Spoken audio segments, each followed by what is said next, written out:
বিশাল একটা জিন, দানবের মতো। জিনটা দাদুকে ধরে 10-15 হাত উপরে তুলে মাটিতে আছাড় মারলেন।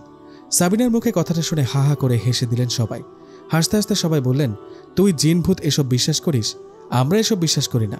প্রিয় বান্ধবী আশার ভাইয়ের বিয়ে খেতে এসে সব বন্ধুরা একসাথে হয়ে জিন ভূতের গল্প করছে। এখানে সবার সাথে উপস্থিত আছেন আমাদের গল্পের নায়িকা আয়শা। আয়শাকে জিজ্ঞেস করলেন।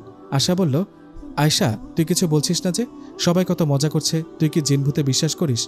আয়শা বলল, যদিও আমি কখনো জিন ভূত দেখিনি, তবু আমার মনে হয় জিন ভূতের অস্তিত্ব আছে। আমি বিশ্বাস করি জিন আছে। আয়শার মুখে এমন কথা শুনে বাকি বন্ধুরা হাসতে হাসতে বলল, আয়শা, হ্যাঁ হ্যাঁ জিন আছে, দোয়া করি জিন তোর বয়ফ্রেন্ড হোক, জিনকে বিয়ে করে অনেক বাচ্চা কাচ্চার মা হবি।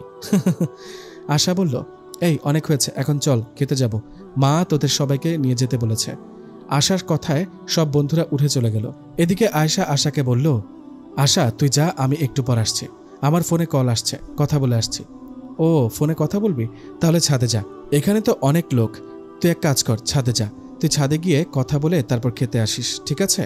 ঠিক আছে। এই শোন, একটা কথা, ছাদে যাবি ভালো কথা, ছাদ থেকে পাশের বাগানে একটা 100 বছরের আম গাছ আছে, ওদিকে তাকাবি না। কেন, সমস্যা কি? তেমন কিছু না, তুই যা, কথা বলে খেতে আয়। আশার কথায় আয়শা ছাদে গিয়ে ফোনে কথা বলতে লাগলো। ফোনে কথা বলার এক ফাঁকে আয়শার চোখ পড়ল পাশে থাকা সেই বাগানের আম গাছের দিকে। সেখানে চোখ পড়তে আয়শা দেখলেন সাদা জুব্বা পরা খুব সুন্দর একজন আম গাছের নিচে বসে কি জানি পড়ছে। জ্যোৎস্না রাতে চাঁদের আলোতে আয়শা স্পষ্ট দেখছে। এই দৃশ্য দেখে আয়শা মনে মনে ভাবতে লাগলো, আরে এই রাতের বেলা বাগানে কে? দেখে তো মানুষের মতো লাগে, কিন্তু মানুষ এত সুন্দর আর মায়াবী হয় কি করে? রাতের বেলা জ্যোৎস্না রাতে ওনার শরীর এমন আলোকিত হচ্ছে বা কি করে? আয়শা কিছু বুঝতে না পেরে ফোনের লাইটটা জ্বালিয়ে ওনাকে উদ্দেশ্য করে বললেন, এই যে কে আপনি? আপনি কি করছেন ওখানে? এই যে কথা বলুন। আয়শার কথা শুনে সেখানে থাকা ওই অবয়বটা আয়শার চোখের সামনে দ্রুত মিলিয়ে গেল। এটা কি হলো?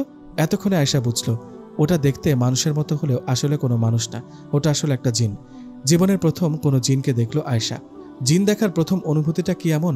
সবাই তো জিন ভূত দেখে ভয় পায়, চিৎকার করে, কিন্তু আয়শার বেলায় উল্টো হলো। আয়শা তো ভয়ও পেল না, উল্টো মনের মধ্যে কৌতূহল জাগলো। ওই বাগানে যাবে, গিয়ে সেখানে দেখবেন একটু আগে যেটা দেখেছিল সেটা কি আদৌ সত্যি নাকি চোখের ভুল। জ্যোৎস্না রাত, কাউকে কিছু না বলে আয়শা ছাদ থেকে নেমে একা একাই চলে গেলেন সে বাগানে। জায়গাটা খুব নিরিবিলি। আশার কথা মতো আয়শা বাগানে গিয়ে দেখলেন ঠিকই আম গাছটা অনেক বড়, দেখে মনে হয় অনেক বছরের পুরনো। সেই জিনকে দেখে আয়শা এতটা মায়ায় পড়েছে যে ভয় না পেয়ে সেখানে গিয়ে আয়শা বলে উঠলেন, এখানে কেউ কি আছেন? থাকলে সাড়া দেন, আমার সাথে কথা বলেন। কিন্তু আয়শার কথার কোনো উত্তর পেল না। এদিকে আয়শা আম গাছের চারিদিকে ঘুরে ঘুরে দেখছিল। এমন সময় হঠাৎ কেউ একজন আয়শার কাঁধে হাত রাখতেই আয়শা চিৎকার দিয়ে বলে উঠল, কে? আয়শার এমন চিৎকারে পেছন থেকে আশা বলে উঠল, আয়শা, কি রে তুই এখানে? তুই না ছাদে ছিলি? তোকে খুঁজতে ছাদে গিয়ে দেখি তুই সেখানে নেই। ছাদে না পেয়ে হঠাৎ করে বাগানে চোখ পড়তে দেখলাম যে কে যেন ফোনের লাইট জ্বালিয়ে আম গাছের দিকে যাচ্ছে। সন্দেহ হলো, তাই আসলাম। তুই রাতের বেলা এখানে কেন? চল এখনই। আয়শা বলল, আরে দাঁড়া, আমি এখানে আসছি কি আর সাথে? আমি কিছু দেখেছি এখানে। চুপ কর, এখান থেকে চল আগে, একটু থাকি না। আয়শার কথায় কান্না দিয়ে আশা আয়শার হাত ধরে ওকে টেনে বাড়িতে নিয়ে গেল। বাড়িতে গিয়ে আশা আয়শাকে বলল, তুই কি পাগল? তোকে ছাদে যাওয়ার সময় মানা করেছিলাম না বাগানে আম গাছের দিকে তাকাবি না? আয়শা বলল, দোস্ত আমি তাকাইনি, হঠাৎ আমার চোখ পড়েছে ওদিকে। জানিস কি দেখেছি? জিন দেখেছিস তাই না? আরে হ্যাঁ, তুই জানলি কেমনে? অনেক আগে থেকে জানি। আমি কেন, আমার পরিবারের সবাই জানে। দেখ, স্পষ্ট একটা কথা বলি, ওই আম গাছে জিন থাকে। আমার বাড়িতে 2-3 দিন থাকবি। আজকের পর ওদিকে যাবি না, ওই গাছের দিকে তাকাবি না। আমি চাই না তোর কোনো সমস্যা হোক, পরে তোর বাবা মা আমাকে দোষ দিবে। আরে জিনটা খুব সুন্দর দেখতে ছিল, অনেক মায়াবী। জিনেরা সুন্দর হয় কিংবা সুন্দর রূপ নিয়ে ঘুরে বেড়ায়। এসব বাদ দে, চল, সবাই অপেক্ষা করছে, খেতে যাব। এই বলে আশা আয়শাকে নিয়ে খেতে গেল। রাতের খাবার শেষে সবাই ঘুমিয়ে পড়ল, কিন্তু আয়শার চোখে ঘুম নেই। বারবার ঘুরে ফিরে ওই জিনটার চেহারা চোখের সামনে আসে, ওর কথাই মনে পড়ে। এমন অবস্থায় আয়শা ভাবল, আমি কি আবার যাব ওই বাগানে? না থাক, আজ না, কাল যাব, আমি ওই জিনটাকে দেখেই ছাড়ব। এসব ভাবতে ভাবতে আয়শা ঘুমিয়ে পড়ল। পরের দিন সকালে আয়শা নাস্তা শেষে ছাদে উঠে সেই বাগানের আম গাছের দিকে তাকালো। জায়গাটা রাতের বেলা একটু অদ্ভুত দেখালেও দিনের বেলা কিন্তু স্বাভাবিক লাগে। ছাদের এক কোণে বসে আয়শা আম গাছের দিকে তাকিয়ে আছে। ঠিক তখনই বান্ধবী আশা এসে বলে, এই আয়শা, দিন হতে না হতে আবার পাগলামি শুরু করলি? কি শুরু করলাম? তুই ছাদে কেন? আরে ছাদে উঠেছিস ভালো কথা, বাগানে ওই আম গাছের দিকে তাকিয়ে আছিস কেন এভাবে? আচ্ছা, তুই কাল কি যেন বলেছিলি ওখানে নাকি জিন থাকে? তুই আর তোর বাড়ির সবাই সেটা জানে? কিভাবে জানিস?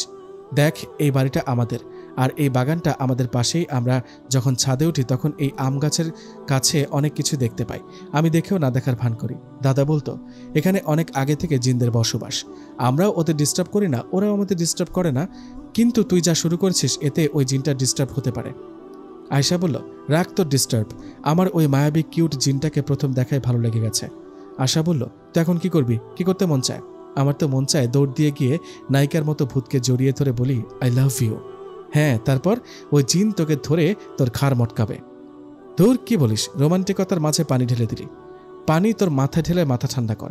আচ্ছা, তুই তো এমন ছিলি না, তুই গাথি টাইপের মেয়ে, ছেলেরা প্রপোজ করলে রাজি হতি না, ভালো করে ছেলেদের সাথে কথা বলতি না, এখন আবার কি হলো? জানি না রে, ওই জিনটার মায়ায় আসলে পড়ে গেছি। দেখ, এগুলা ভুলে যা। জিন জাতি আর আমাদের মাঝে কোনো মিল নেই, ওদের থেকে দূরে থাকাই ভালো। চল এখন নিচে চল, বিয়ে বাড়িতে অনেক মানুষ মেহমান আসতে শুরু করেছে, যে কোনো সময় কেউ ছাদে আসতে পারে। বান্ধবীর আসার কথায় আয়শা পেছনে ঘুরে সে আম গাছের দিকে তাকিয়ে নিচে চলে গেল। নিচে গিয়ে সবার সাথে গল্প, খাওয়া দাওয়া এসব করতে করতে দিনটা কেটে গেল। রাতের খাবার শেষে সবাই যখন ঘুমে, আয়শা তখন জেগে, কারণ সে ওই বাগানে যাবে ওই জিনটাকে দেখতে। কথা মতো কিছুক্ষণ পর আয়শা আস্তে করে উঠে সবার চোখ ফাঁকি দিয়ে চলে গেল পাশে থাকা সেই বাগানে। গত রাতের মতোই আজকেও জায়গাটা অদ্ভুত লাগছে। আয়শা পা টিপে টিপে আস্তে আস্তে হাঁটছে। এভাবে আয়শা যখন সেই আম গাছের কিছুটা কাছে যায়, সেখানে সে কিছু দেখতে পান না। সেখানে জিনকে না দেখে আয়শা মন খারাপ করে আবার বাড়ির দিকে চলে যেতে লাগে। ঠিক তখনই ওর মাথায় একটু দুষ্টু বুদ্ধি চলে আসে। আয়শা আম গাছের থেকে একটু দূরে অন্য একটা গাছের আড়ালে লুকিয়ে অপেক্ষা করতে থাকে সেখানে কোনো জিন আসে কিনা। এভাবে 1 থেকে 1.5 ঘন্টা চলে যায়। হঠাৎ আয়শা খেয়াল করেন সেই আম গাছের নিচের ওপর থেকে আস্তে আস্তে নেমে আসছে সেই জিনটা। জিনটার হাতে একটা বইয়ের মতো কি জানি। গত রাতের থেকে আজ জিনটাকে আরো স্পষ্ট করে দেখছে আয়শা। জিনটা আসলেই অনেক সুন্দর। জিনকে দেখে নিজেকে কন্ট্রোল করতে না পেরে আয়শা গাছের আড়াল থেকে বেরিয়ে বলে উঠলেন, আসসালামু আলাইকুম, আপনার সাথে কিছু কথা বলবো, বলা যাবে কি? আয়শার আওয়াজ পেয়ে জিন তো কোনো উত্তর দিলই না, উল্টো দ্রুত সেখান থেকে বাতাসে মিলিয়ে গেল। যা বাবা, এটা কি হলো? মনে মনে ভাবতে লাগলো আয়শা। জিনটার সাথে কথা বলার ইচ্ছাটা আর পূরণ হলো না। জিন চলে যাওয়ায় আয়শা আম গাছটার নিচে গিয়ে এদিক সেদিক তাকাতে লাগলো। ঠিক তখনই আয়শা খেয়াল করলো চারিদিকটা কেমন অন্ধকার হয়ে আসছে। এমনিতে রাত, তবুও চারিদিকটা আরো কুচকুচে কালো হয়ে আসছে। এমন অবস্থায় কানে ভেসে আসলো কান্নার আওয়াজ। চারিদিকে এমন অবস্থা দেখে আর কান্নার আওয়াজ শুনে সেখান থেকে আয়শা এক প্রকার দৌড়ে বাড়িতে চলে আসেন। মানুষ জিন দেখলে ভয় পায়, আর আমি জিনকে দেখে ওর মায়ায় পড়ে যাই, এসব ভাবতে লাগলো আয়শা। জিনের কথা ভাবতে ভাবতে আয়শা ঘুমিয়ে পড়ল। ঘুমের মাঝে আয়শা স্বপ্নে দেখল সে আশাদের বাড়ির ছাদে দাঁড়িয়ে বাগানে ওই আম গাছের দিকে তাকিয়ে আছে, আর আম গাছের ওদিক থেকে সে জিনটা হাত ইশারা করে আয়শাকে কি জানি বারণ করছে। জিনের এমন ইশারা আর জিনকে স্বপ্নে দেখে আয়শার ঘুম ভেঙে যায়। জিনকে স্বপ্নে দেখে আয়শার ঘুম ভেঙে গেল। ঘুম ভেঙে যেতেই আয়শা মনে মনে ভাবতে লাগলো, জিন আমার দিকে তাকিয়ে কি ইশারা করলো? ও কি আমায় কিছু বলতে চায়? এসব ভাবতে ভাবতে রাতটা কেটে গেল। পরের দিন আশার ভাইয়ের বিয়ে। সবার সাথে আয়শারও বিয়েতে যেতে হবে বরপক্ষের হয়ে। বিয়েতে যেতে হবে এই ভেবে আয়শা আশার কাছে গিয়ে বলে, আশা শোন না, বলছিলাম কি, একটু পর তো ভাইয়ার বিয়েতে যাবো, তাই না? আমার কিছু কসমেটিক্স কেনার ছিল, চল না আমার সাথে। কি বলিস? এখন কিভাবে যাব? বাড়িতে কত কাজ, তাছাড়া হাতের দিকে তাকা, মেহেদি পরে বসে আছি, আমার তো এখন হবে না রে। বলছিলাম তুই একাই যা, রাস্তাঘাট তো সবই চিনিস, তাই না? রাস্তাঘাট তো চিনি, তাই বলে একা যাব কেন? তোর জিন বয়ফ্রেন্ডকে নিয়ে যা, সে থাকলে তো ভালো হতো। আচ্ছা থাক তুই, আমি গিয়ে নিয়ে আসি। এই কথাটা বলে আয়শা কসমেটিক কেনার জন্য বাড়ি থেকে বেরিয়ে মার্কেটে গেল। বেশ কিছুক্ষণ মার্কেট শেষে আয়শা হেঁটে হেঁটে আশাদের বাড়ি ফিরছিল। হঠাৎ আয়শা পেছন দিকে তাকিয়ে খেয়াল করেন একটা ছেলে ওর পিছু পিছু হাঁটছে। ফাঁকা রাস্তা, তার মধ্যে আবার ছেলে পেছনে লেগেছে। সেজন্য আয়শা তাড়াতাড়ি বাড়ির দিকে হাঁটতে লাগলো। এদিকে তখনই পেছনে থাকা ছেলেটা আয়শাকে ডাক দিল। ছেলেটার ডাকে আয়শা দাঁড়িয়ে ওকে জিজ্ঞেস করলো, আপনি ডাকছেন আমাকে? হ্যাঁ, কেন, প্রপোজ করবেন? দেখেন ভাই, আপনাদের মতো ছেলেদের অভ্যাস আমার জানা আছে। আপনি সেই তখন থেকে পিছু করছেন, আপনার মতলব বুঝতে পারছি, আপনি প্রপোজ করতে আসছেন। দেখেন, সময় নষ্ট করে লাভ নেই, আমার একটা কিউট ক্রাশ আছে, আমি ওকে ভালোবাসি, পছন্দ করি, আর ও কোনো সাধারণ কেউ না, ও একটা জিন। ছেলেটা অবাক হলো। কি? অবাক হলেন কেন? হবারই কথা, সত্যি বলছে, একটা জিন আমার ক্রাশ, ওকে ভালো লাগে। আমি তো রোজ রাতে ওকে বাগানে দেখতে যাই, কাল রাতেও গিয়েছিলাম। ছেলেটা বলল, কেন গিয়েছিলেন? বাগানে, ওখানে আর যাবেন না। এই যে হ্যালো, ওখানে যাবে না মানে? আপনি না করার কে? কারণ আমি ওই জিনটা।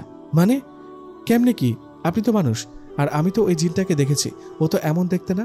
আরে আমি কি দিনের বেলা সবার সামনে আসল রূপে আসবো নাকি? তাই মানুষের রূপে আপনার সাথে কথা বলতে আসছি। সত্যি আপনি জিন? হ্যাঁ, আমি সত্যি জিন। দেখেন, এত কথা আপনাকে বলে লাভ নেই, আপনি আর বাগানে ওই আম গাছের ওখানে যাবেন না, এতে আমার ডিস্টার্ব হয়। আয়শা চুপ করে আছে। জিন আবার বলল, কি হলো? এভাবে তাকিয়ে মুচকে হাসছেন কেন? কি বলেছি মনে থাকবে? আয়শা বলল, আই লাভ ইউ। মানে? মানে আপনাকে ভালো লাগে, ভালোবাসি। শূন্যে তুলে আছাড় মারব, যেটা বলেছি মনে থাকে যেন। ওই বাগানে আসবেন না, আমার বই পড়তে ডিস্টার্ব হয়। এই কথাটা বলে জিন আয়শার চোখের সামনে হঠাৎ করে বাতাসে মিলিয়ে গেল। এটা কি দেখলো? জিন কথা বলছে?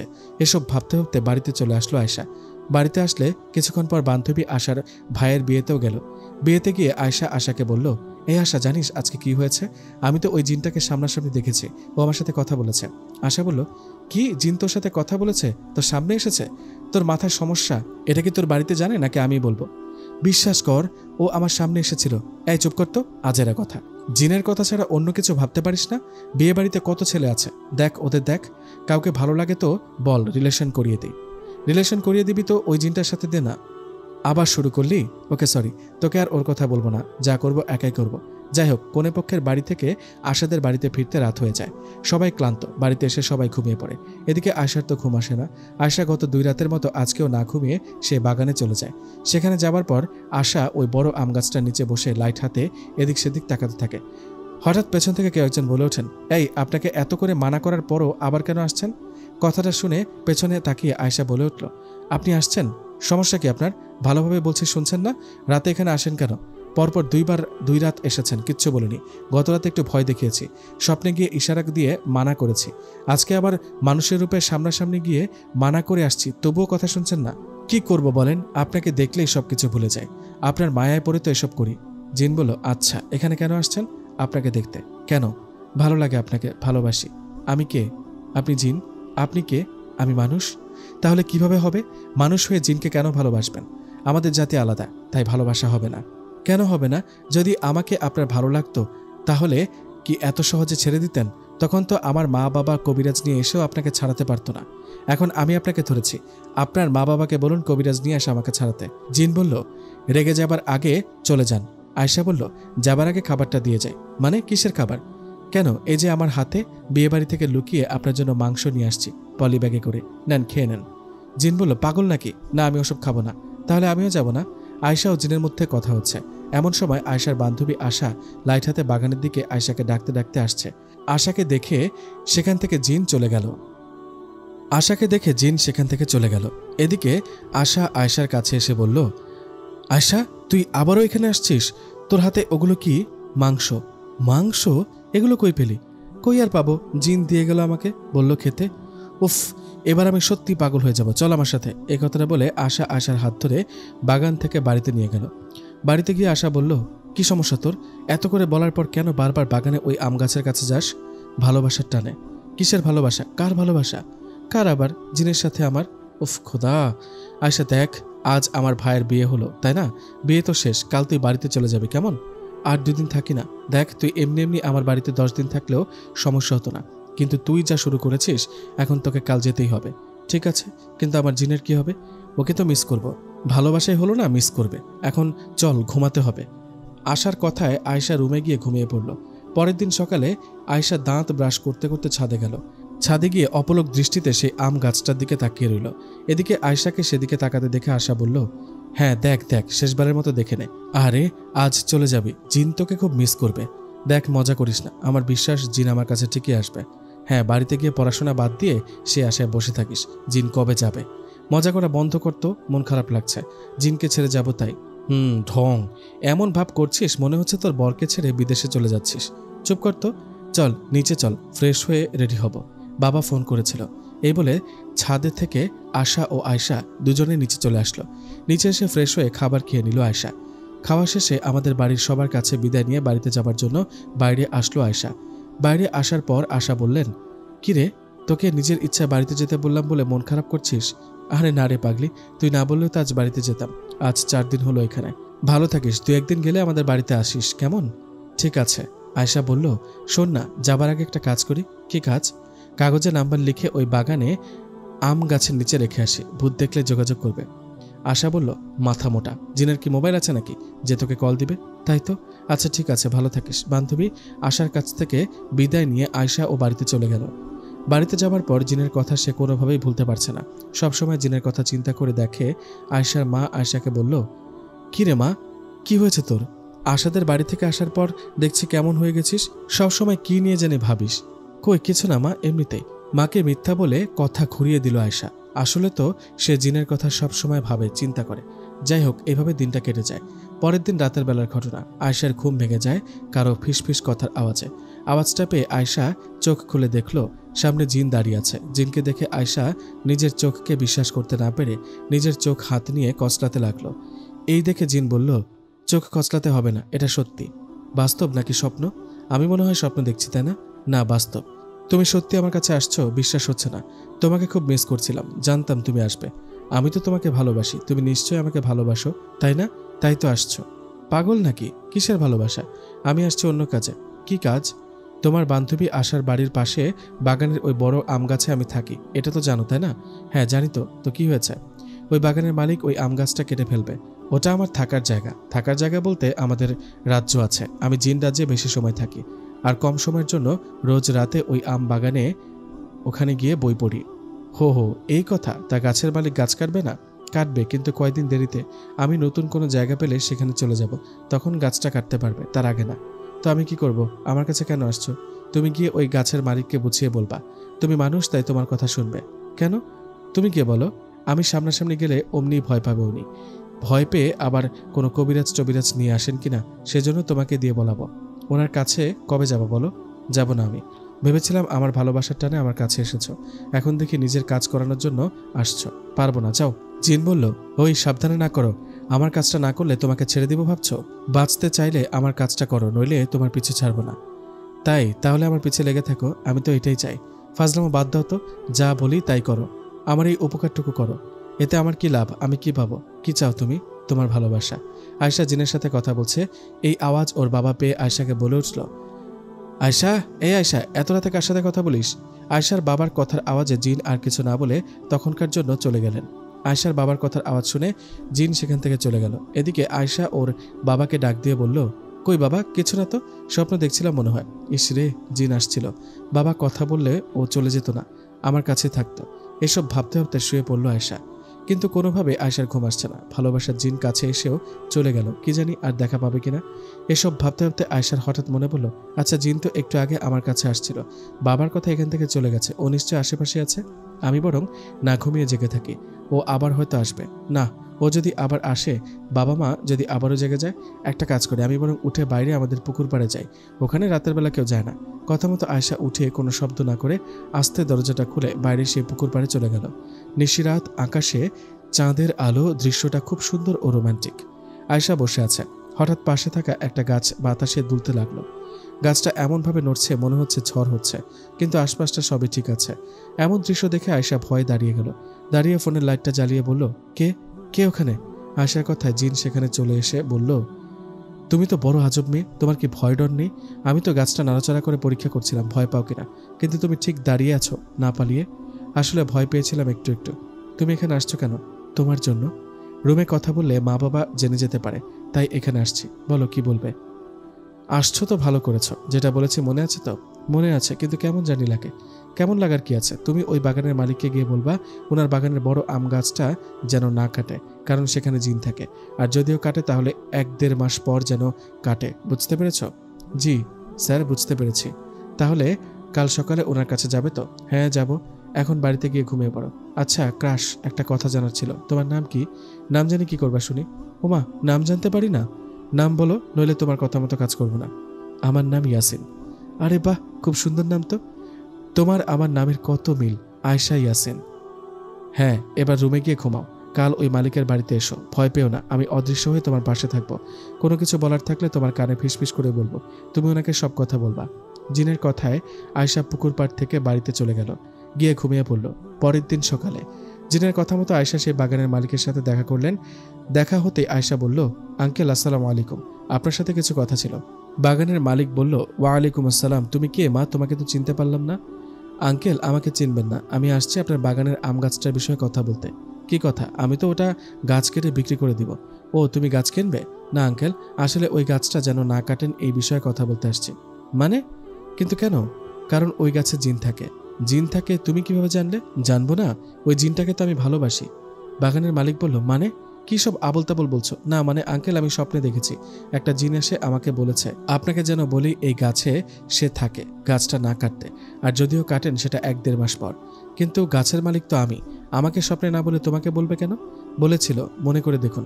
বাগানের মালিক বলল ওসব মনে করতে চায় না, আমি আজই এই আম গাছ কেটে ফেলবো। না কাটবেন না প্লিজ, তাহলে আমার জিন কোথায় থাকবে?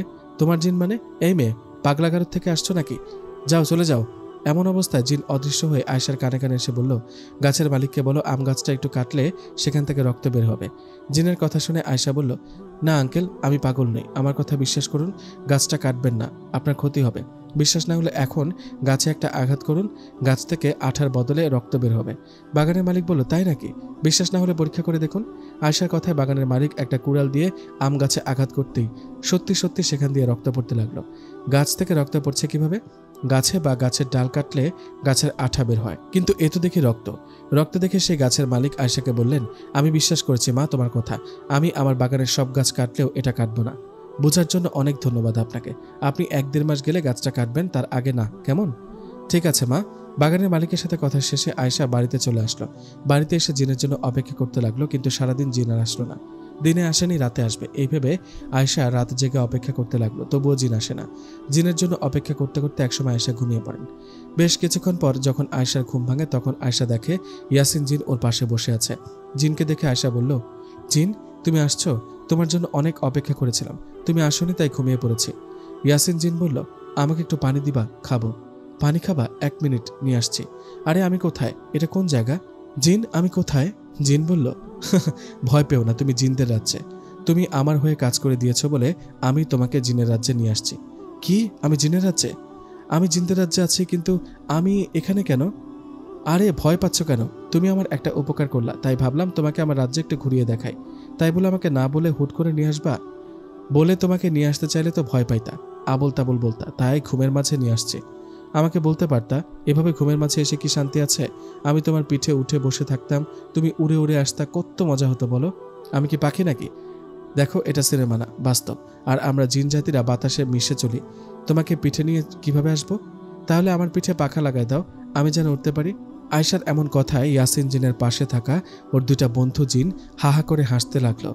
বন্ধু জিন বলল, ইয়াসিন এ তুই কাকে নিয়ে আসছিস? মেয়েটা দেখ কি সব অদ্ভুত কথা বলে। ওই হাসবা না, আমি তোমার ভাবি, ভাবি বলে সম্মান করো। ভাবি? কিসের ভাবি? ভাই কে তাহলে? কেন? তোমাদের বন্ধু ইয়াসিন জিন। ভাই চুপ, একদম চুপ। বলছি না এসব আবল তাবল কথা বলবি না, ওরা কি ভাববে? কি ব্যাপার ইয়াসিন, আমাদের না বলে মানুষের প্রেমে পড়লি নাকি? এই মানুষ হতে সাবধান। এই কথাটা বলে দুজন জিন চলে গেল। এদিকে ওরা চলে যাওয়ায় ইয়াসিন জিন আয়েশাকে বলল, এই ওদের সামনে এসব কি বলো? হ্যাঁ কি বলবো? ঠিকই তো বলেছে, আমি কি তোমাকে ভালোবাসি না? আমি তো তোমার গার্লফ্রেন্ড, তাই ওদের বললাম আমি ওদের ভাবি। চুপ। চলো তোমাকে বাড়িতে রেখে আসি। না যাব না, জায়গাটা কত সুন্দর, আমি এখানে থাকবো। না, মানুষের এখানে থাকা নিষেধ। চলো আয়েশা। না যাব না। ঠিক আছে তাহলে তুমি থাকো, আমি চলে যাই। এই না না না, আমাকে নিয়ে যাও। আয়েশার কথা ইয়াসিন জিন ওকে নিয়ে বাড়িতে রেখে গেল। তখনও ভোর রাত, সকাল হয়নি। আয়েশা বাড়িতে ফিরে বাকি রাতটুকু আর না ঘুমিয়ে জেগে পার করে দিল। সকাল হতে বান্ধবী আশা ফোন করলেন। আয়েশা ফোন রিসিভ করতে আশা বলল, কি রে আয়েশা, ওই যে আমাদের বাড়ি থেকে গেলি, তারপর আর কোনো খোঁজখবর নেই, কেমন আছিস? দিনকাল কেমন কাটছে?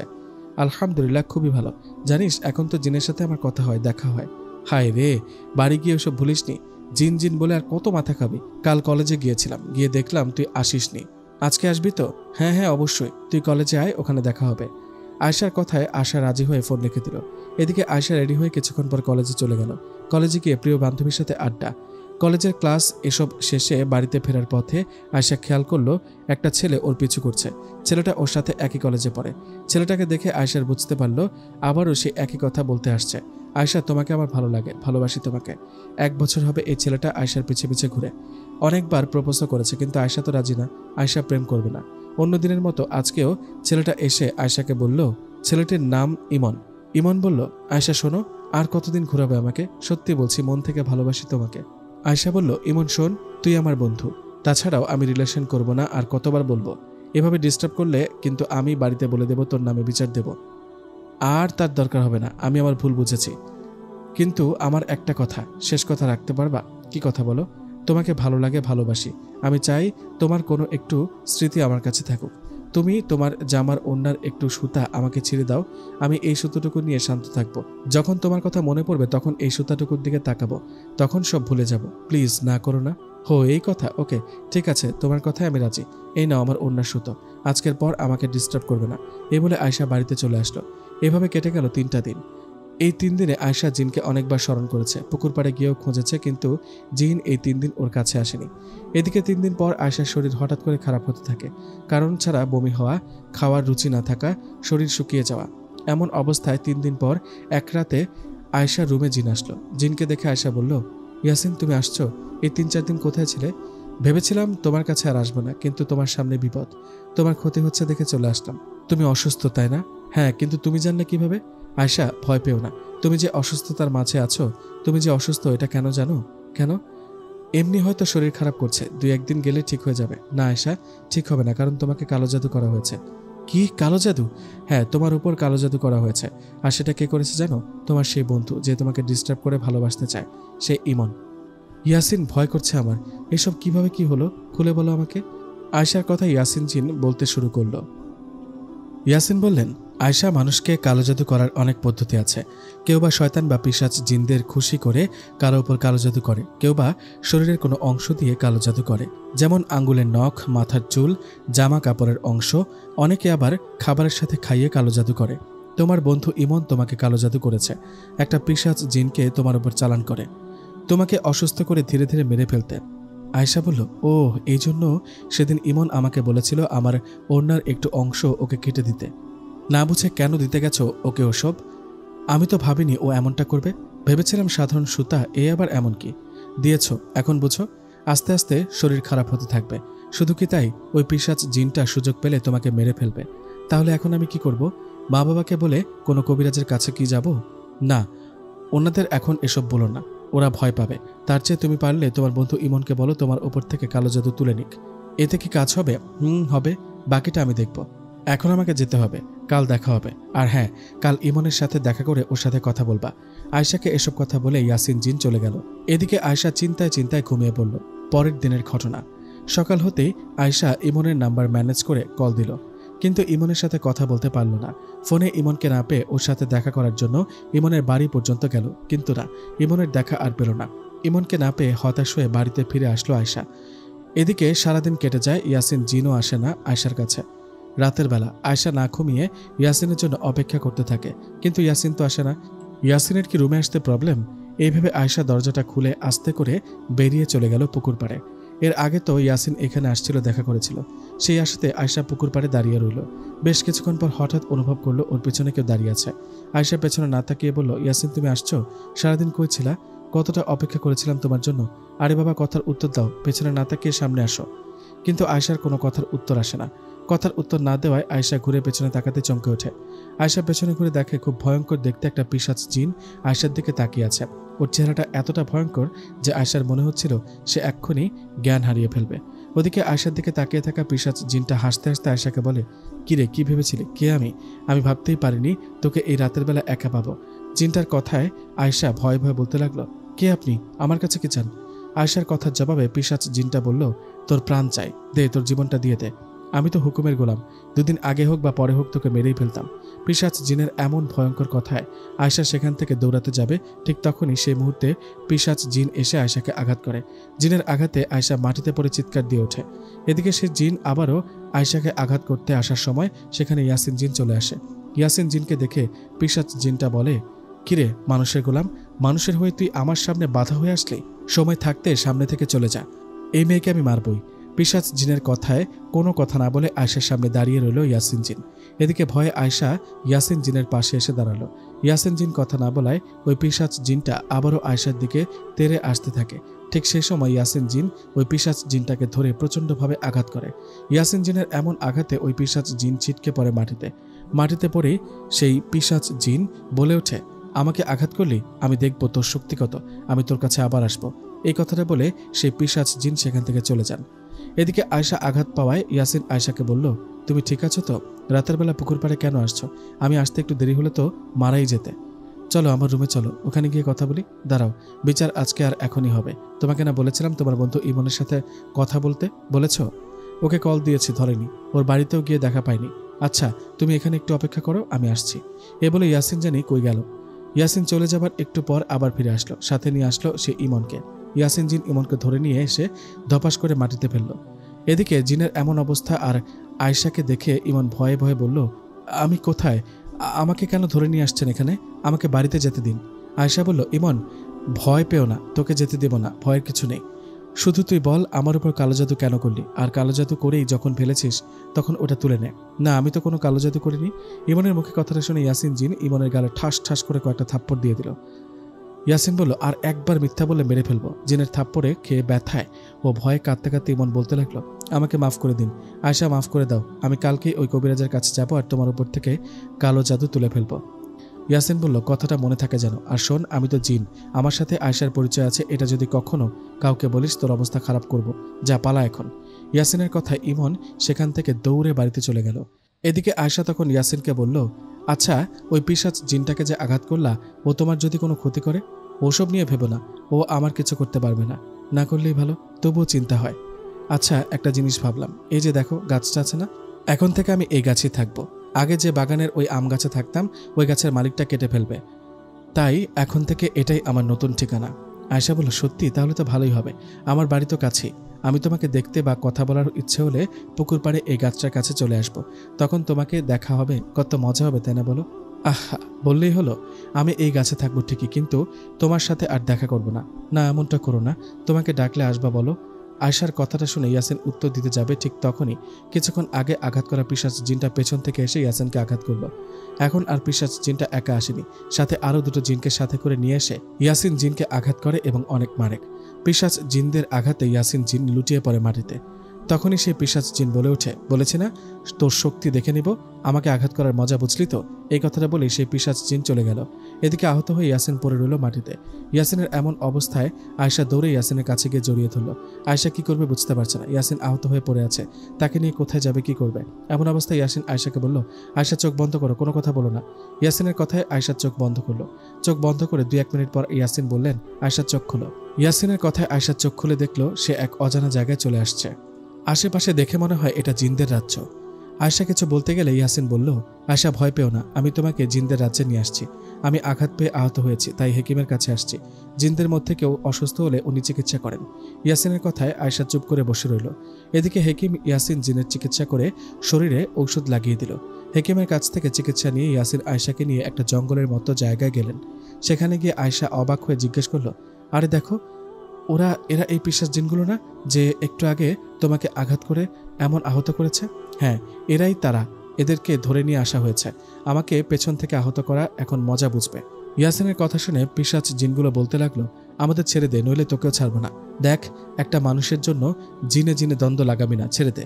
কিন্তু পিশাচ জিনের কথায় কোনো কান না দিয়ে ওদেরকে ইচ্ছে মতো মারা হয়। প্রচুর মার খেয়ে সে জিনগুলো চলে যাওয়ার সময় ইয়াসিন জিনকে বলে, ইয়াসিন, এই মেয়েটার জন্য তুই আমাদের সাথে ঝামেলা করলি, আঘাত করলি, তোকে আমি কোনো না কোনো একদিন আঘাত করব, সেদিন আর রক্ষা পাবি না। এই বলে পিশাচ জিনগুলো চলে যায়। ওরা চলে যাওয়ার পর ইয়াসিন আয়েশাকে নিয়ে আবারও পুকুর পাড়ে সেই গাছটার কাছে নিয়ে আসে। সেখানে আসার পর আয়েশা বলে, আমার জন্য মিছেমিছি ওই জিনগুলোর সাথে ঝামেলা করতে গেলে, তাই না? তোমার শরীর তো অনেকটা কেটে গেছে, তবে তুমি চিন্তা করো না, আমি তো আছি, আমি তোমার সেবা করে সুস্থ করব। কেন, তুমি আমার কে হও? হ্যাঁ, আয়েশা বলল, আমি তোমার বউ, আসছে আমার বউটা। যাও, বাড়িতে যাও, তোমার বাবা আবার জেনে ফেলবে। আরে চিন্তা করো না, ওরা কিছুই জানবে না। আচ্ছা, খাবার খাবে? কি খাবার? মাংস। আমি তোমার জন্য মাংস নিয়ে আসি? না থাক, খাবো না। আরে না করো না, মানুষের খাবার অনেক মজার, একবার তো খাও। তুমি এখানে একটু ওয়েট করো, আমি বাড়িতে গিয়ে তোমার জন্য মাংস নিয়ে আসি। এই বলে আয়েশা চলে গেল বাড়িতে। বাড়িতে গিয়ে ইয়াসিন জিনের জন্য মাংস আর ভাজা মাছ নিয়ে আসলো। এগুলো নিয়ে এসে আয়েশা বলল, এই নাও, তোমার জন্য মাংস আর ভাজা মাছ নিয়ে আসছি। মানা করার পর কেন আনতে গেলে? আমি এসব খাবো না, আমার পছন্দ না। ঢং, ভূতেরা ভাজা পোড়া পছন্দ করে, জানি না বুঝি? মানুষেরা তো এটা বলে অসময়ে ভাজা পোড়া খেলে নাকি ভূতে ধরে। এসব বাদ দাও, তোমার জন্য এগুলো নিয়ে আসছি, খেয়ে দেখো না, হা করো। এ বলে আয়েশা ইয়াসিনকে মাছ আর মাংস খাওয়াতে লাগলো। খাবারগুলো খেয়ে ইয়াসিন বলল, সত্যি তো খাবারগুলো মজার, দেখলা, বলেছি না? এখন রোজ রাতে তোমাকে কিছু না কিছু খাওয়াবো। তোমাকে দেখে আমি অবাক হই, তুমি মানুষ হয়ে জিনের প্রেমে কিভাবে পড়লা? মানুষেরা আমাদের জিনজাতিকে দেখে ভয়ে কাঁপতে থাকে, আর তুমি কত সাহস করে আমার সামনে আসো, কথা বলো। বারে, জিনকে দেখে ভয় পায় না কে বলল? কিন্তু তুমি তো কিউট জিন, তোমাকে দেখে ভয় আসে না, ভালোবাসা আসে। ইয়াসিন বলল, হয়েছে, আপনার আর ভালোবাসা দেখাতে হবে না, বাড়িতে যাও, রাত গভীর হয়েছে, একটু পর ভোর হবে। ওকে ঠিক আছে, আমারও খুব ঘুম পাচ্ছে, আজকে যাই, কাল কথা হবে। ইয়াসিনের কাছে বিদায় নিয়ে আয়শা পুকুর পাড় থেকে বাড়িতে আসার জন্য পেছনে পা ঘুরতে দেখলেন ওর মা দাঁড়িয়ে আছে। মাকে এত রাতে পুকুর পাড়ে দেখে আয়শা ভয় পেয়ে বলল, মা তুমি এখানে? আয়শার মা বলল, কি করছিলে এখানে? কই কিছু না, ঘুম আসছিল না তো, তাই পুকুর পাড়ে আসলাম একটু হাঁটতে। হাঁটার জন্য তো অনেক জায়গা আছে, এই পুকুর পাড়ে কেন? তুই কি ভেবেছিলি আমি কিচ্ছু দেখিনি? আমি তোকে বাড়ি থেকে ফলো করতে করতে এখানে আসছি। আমি দেখলাম তুই ফ্রিজ থেকে মাছ আর মাংস বের করলি। শুরুতে ভেবেছিলাম নিজে খাবি মনে হয়, পরে যখন দেখলাম ওগুলো নিয়ে বাইরে আসলি, তখন তোর পিছু নিয়ে এখানে আসলাম। তুই খাবারগুলো কাকে দিলি? রিলেশন করিস? আমাদেরকে বোকা বানিয়ে তাহলে এসব করে বেড়াস? আয়শা বলল, না মাছি, এসব কি বলো? আমি কারোর সাথে লুকিয়ে দেখা করি না, প্রেমও করি না। তাহলে এই গভীর রাতে রুম ছেড়ে এখানে কেন? আর সাথে করে নিয়ে আসা মাছ মাংস এসব কই? আসলে মা হয়েছে কি, একটু কুকুরের বাচ্চা খেতে না পেরে কান্না করছিল, কুকুরের বাচ্চার কান্না শুনে তো এখানে আসছি, আর ওকে মাছ মাংসগুলো খেতে দিয়েছি। আয়শার মা বলল, আর একটাও যদি মিথ্যা কথা বলিস তাহলে থাপ্পড় দেব, চল বাড়িতে চল, তোর বিচার হবে সকালে। এই বলে আয়শার মা আয়শাকে নিয়ে বাড়িতে চলে গেল। রাত আর বেশি নেই, কিছুক্ষণ পর ফজরের আজান হবে, আর কিছুক্ষণ পর সকাল। আয়শা না ঘুমিয়ে সে সময়টুকু চিন্তা করতে লাগলো, না জানি সকালে কি হবে। এভাবে চিন্তায় চিন্তায় কেটে গেল সময়টুকু। সকাল হলো। সকাল হতে আয়শার বাবা আয়শাকে ওনার রুমে ডাকলেন। বাবার ডাকে আয়শা রুমে যেতে ওর বাবা বললেন, আয়শা কি শুনছি এসব? তুই তো আগে এমনটা ছিলে না, রাত বিরাতে নাকি বাইরে যাস। তা ছেলেটা কে? কোন ছেলে বাবা? কোন ছেলে আবার? যে ছেলের সাথে দেখা করতে রাতের অন্ধকারে পুকুর পাড়ে যাস, সেই ছেলে। বাবা বিশ্বাস করো, আমি কোনো ছেলের সাথে দেখা করতে যাই না। তাহলে কি ভূতের সাথে দেখা করতে যাস? হ্যাঁ সত্যি, ভূতই তো। মানে? না মানে বললাম আমি কারোর সাথে দেখা করি না বাবা, প্রেমও করি না, এটাই সত্যি। ছি ছি, তোকে ভালো ভেবেছিলাম, আশপাশে সবাই ভালো ভাবে তোকে। সেই তুই যদি এভাবে রাতে লুকিয়ে পুকুর পাড়ে যাস, তাহলে তোকে কিভাবে বিশ্বাস করি বল? বিষয়টা জানাজানি হলে কি হবে? তখন কি আমার মান সম্মান থাকবে? আয়শার মা বলল, আমাদের মান সম্মান যাবার আগে ওকে বিয়ে দিয়ে দিই, কি বলো? আয়শার বাবা বলল, ঠিকই বলেছ, এটাই করব। না বাবা, এমনটা করো না। মা, আমি এখন বিয়ে করব না। তুই চুপ কর, রুমে যা। আয়শার মা, ওকে নিয়ে রুমে গিয়ে আটকে রাখো।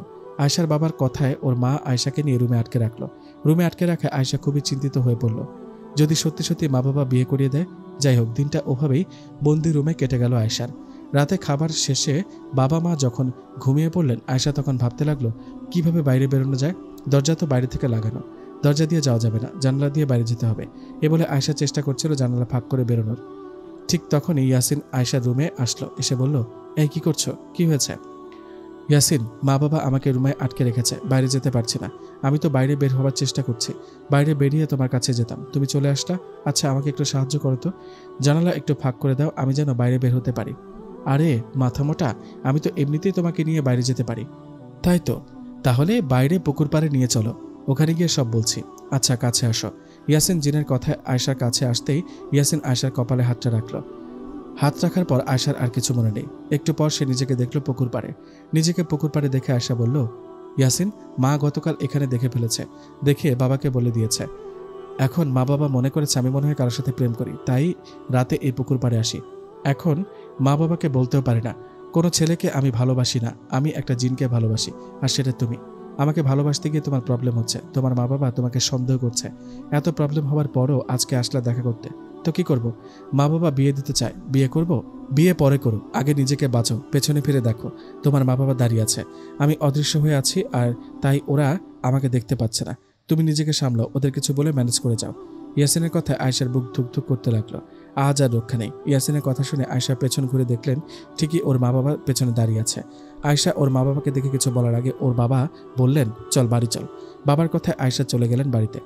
বাড়িতে গিয়ে আয়শার কাছে কিছু না শুনে ওর বাবা ঠাস করে একটা থাপ্পড় দিয়ে বললেন, গতকাল এত কিছু হবার পরও তুই এই পুকুর পাড়ে গিয়েছিলি, লজ্জা শরম কি কিছুই নেই তোর?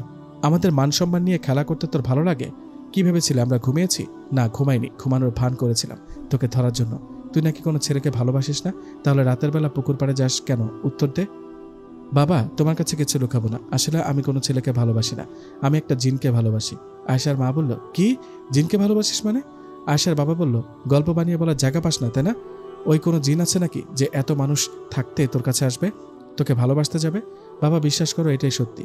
আয়শার কথায় ওর বাবা আবারও একটা থাপ্পড় দিয়ে বললেন, আর একটা যদি মিথ্যা বলিস মেরে ফেলবো। বল তাড়াতাড়ি, ছেলেটাকে? কোনো ছেলে নেই বাবা, তোমরা বিশ্বাস করো আর না করো, আমি জিনকেই ভালোবাসি, ওকেই বিয়ে করব। আয়শার এমন কথায় ওর মা বাবা ওকে অনেক মারে। আর কোথাও যেন যেতে না পারে, সেজন্য হাতে দড়ি দিয়ে বেঁধে রুমে আটকে রাখে। আয়শা রুমে সারাদিন কাঁদে। বাইরে যেতে চাইলেও ওর মা বাবা যেতে দেন না। এদিকে খাবার খেতে দিলে আয়শা না খেয়ে চুপ করে থাকে। আয়শার এমন অবস্থা দেখে ওর মা বলে, মা এমন করিস না মা, না খেলে তোর মরে যাবি যে তুই, নে খেয়ে নে। মরে গেলে তোমাদের কি? তোমরা তো আমাকে মারতেই চাও। কি এমন অপরাধ করেছে যে হাত বেঁধে রুমে আটকে রেখেছ?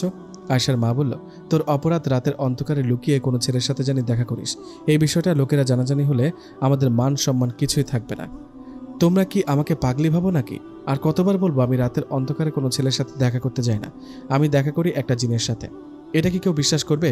বিশ্বাস করার মতো কি এটা কথা? এসব পাগলামি না করে ভালো হয়ে যা।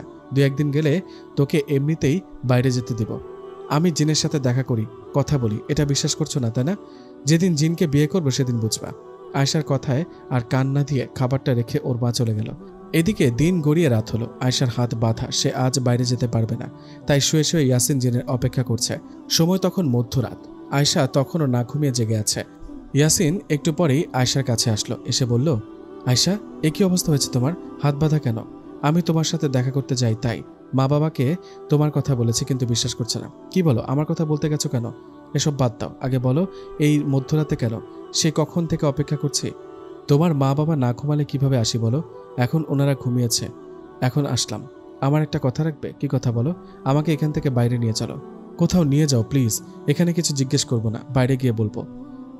ওকে, চোখ বন্ধ করো। আমি না বললে চোখ খুলো না। ইয়াসিনের কথা আয়শা চোখ বন্ধ করলো। এদিকে ইয়াসিন আয়শাকে নিয়ে তার রাজ্যে চলে গেল। সেখানে যাবার পর ইয়াসিন আয়শাকে বলল, আয়শা চোখ খুলো, তোমাকে নিয়ে আমার রাজ্যে আসছি, বলো কি বলবে। আমার দিকে তাকাও। তাকালাম। কি দেখতে পেলে? তোমার মুখে আর ঠোঁটে আঘাতের চিহ্ন। কেউ মনে হয় অনেক মেরেছে। হ্যাঁ, আঘাতের চিহ্ন। বাবা অনেক মেরেছে আমাকে। হ্যাঁ, তো এসব কথা আমাকে বলছো কেন? কারণ তোমার জন্য এত মার খেয়েছি। তোমাকে ভালোবেসে আজ আমি রুমে বন্দি। আজ এখনই আমার একটা উত্তর চাই। তুমি আমাকে ভালোবাসো, হ্যাঁ বা না? আয়শা এসব বাদ দাও, পাগলামি করো না। যেটা বলেছি উত্তর দাও। সেই কবে থেকে তোমাকে পছন্দ করি, ভালোবাসি, কিন্তু তুমি কোনো সাড়া দাও না। আজ এখন তোমাকে বলতে হবে আমাকে ভালোবাসো কি না। যদি না হয় আর কখনো তোমার সামনে তোমার কাছে আসবো না। তুমি কি সত্যি আমাকে ভালোবাসো? ইয়াসিন বলল। আয়শা বলল, আমার অবস্থা দেখে তোমার কি মনে হয় এতদিন মিথ্যা ভালোবাসার অভিনয় করেছি? ইয়াসিন, সত্যি ভালোবাসি তোমাকে। ইয়াসিন বলল, আয়শা আজ তোমাকে সব সত্যি বলবো।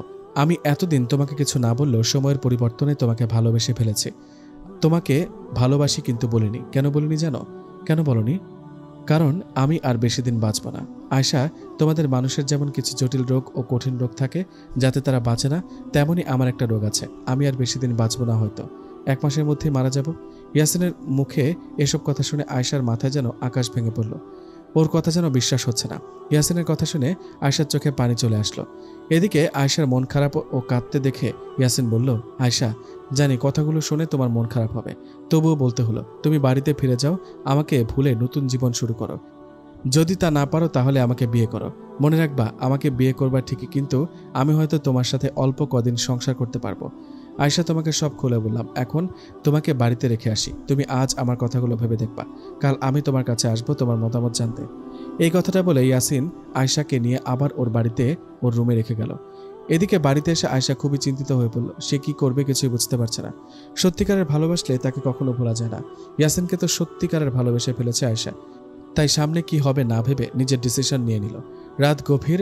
আয়শা বাকি রাতটুকু ঘুমিয়ে কাটালো। পরের দিন সকালে আয়শার মা রুমে আয়শার জন্য নাস্তা নিয়ে আসতেই আয়শা বলল, মা আর কত, হ্যাঁ আমার বাঁধন খুলো, বাইরে যাব। ঠিক আছে, খুলছি, তবে আর পাগলামি করিস না যেন, নইলে সারা জীবনের জন্য বেঁধে রাখবো, নইলে কোনো ছেলে দেখে বিয়ে দিয়ে দিব।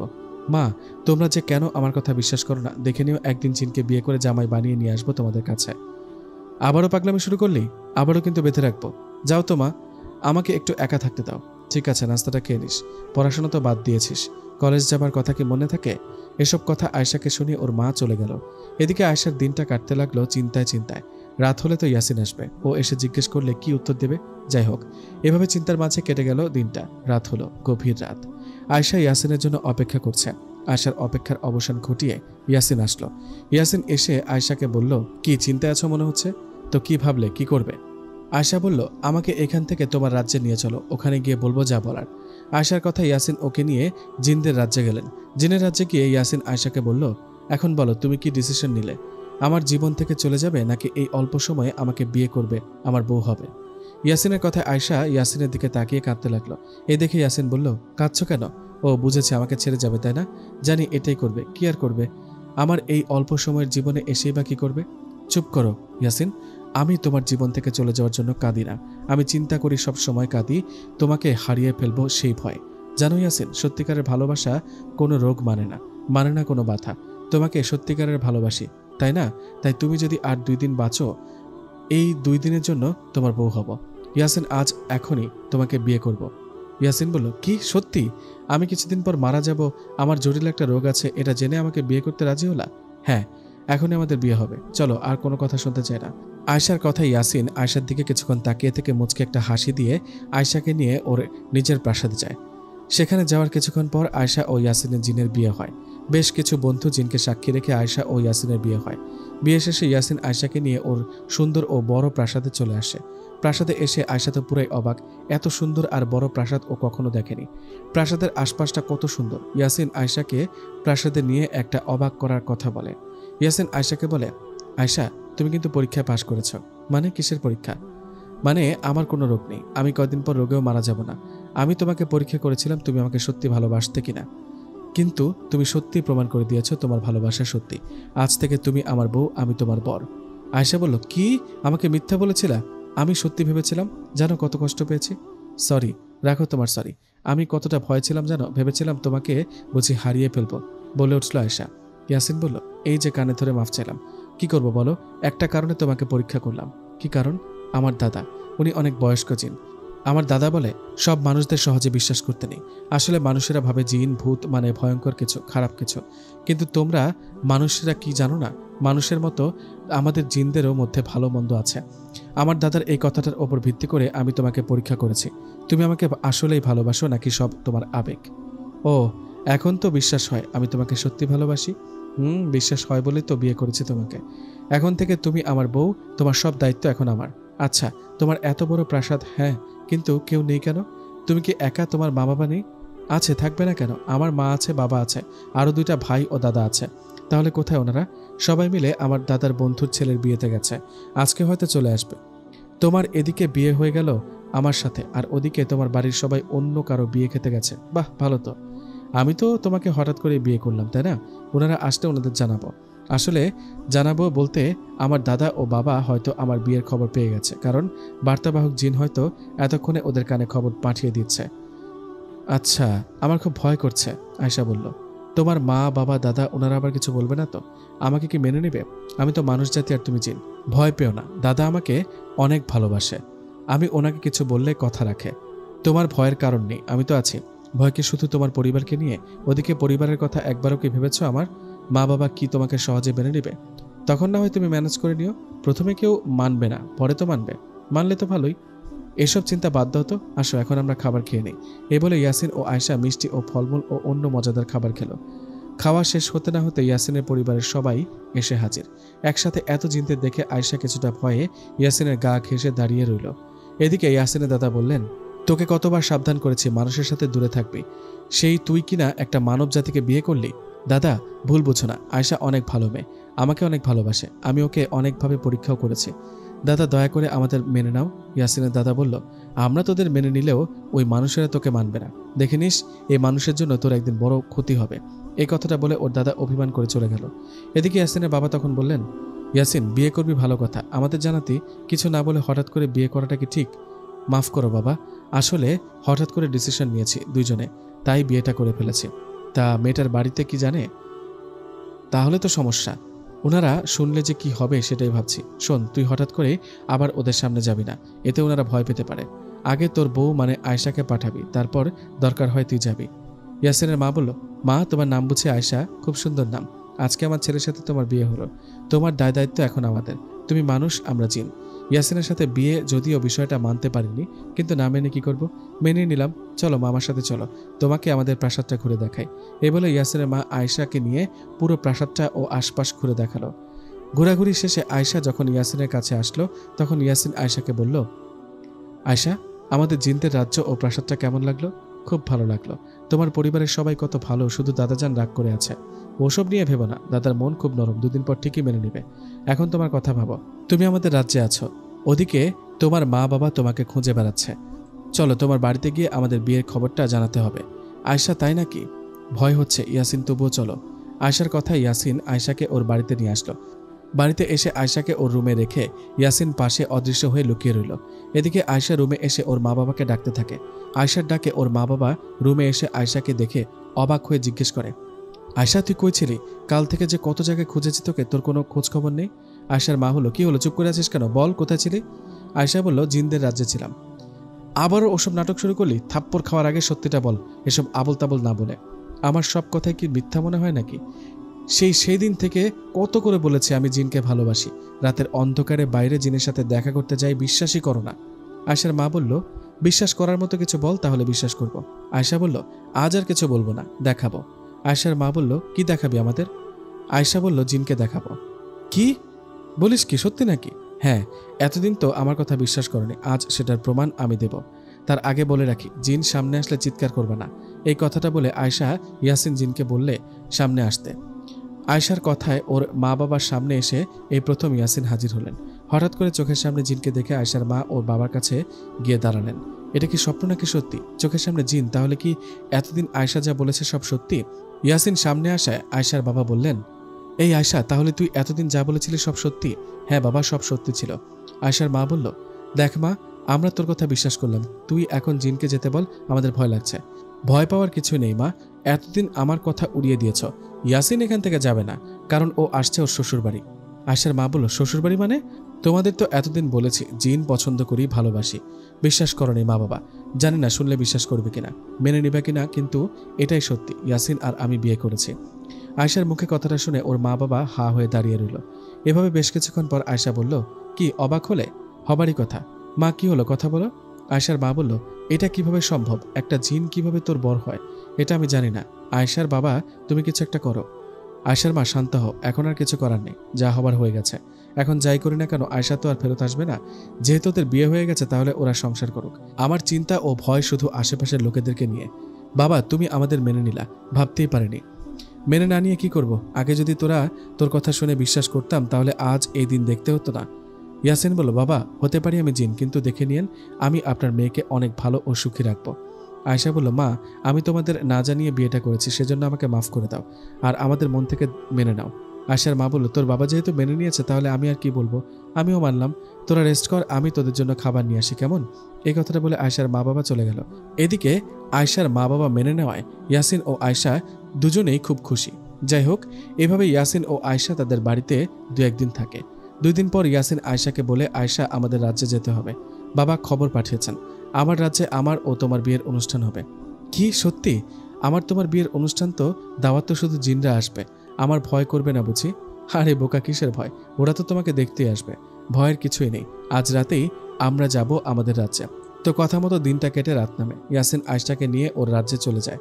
সেখানে গিয়ে আয়শা দেখেন খুব সুন্দরভাবে তাদের প্রাসাদ ও রাজ্য সাজানো, নানা রকম সুন্দর সুন্দর খাবারেরও আয়োজন করা।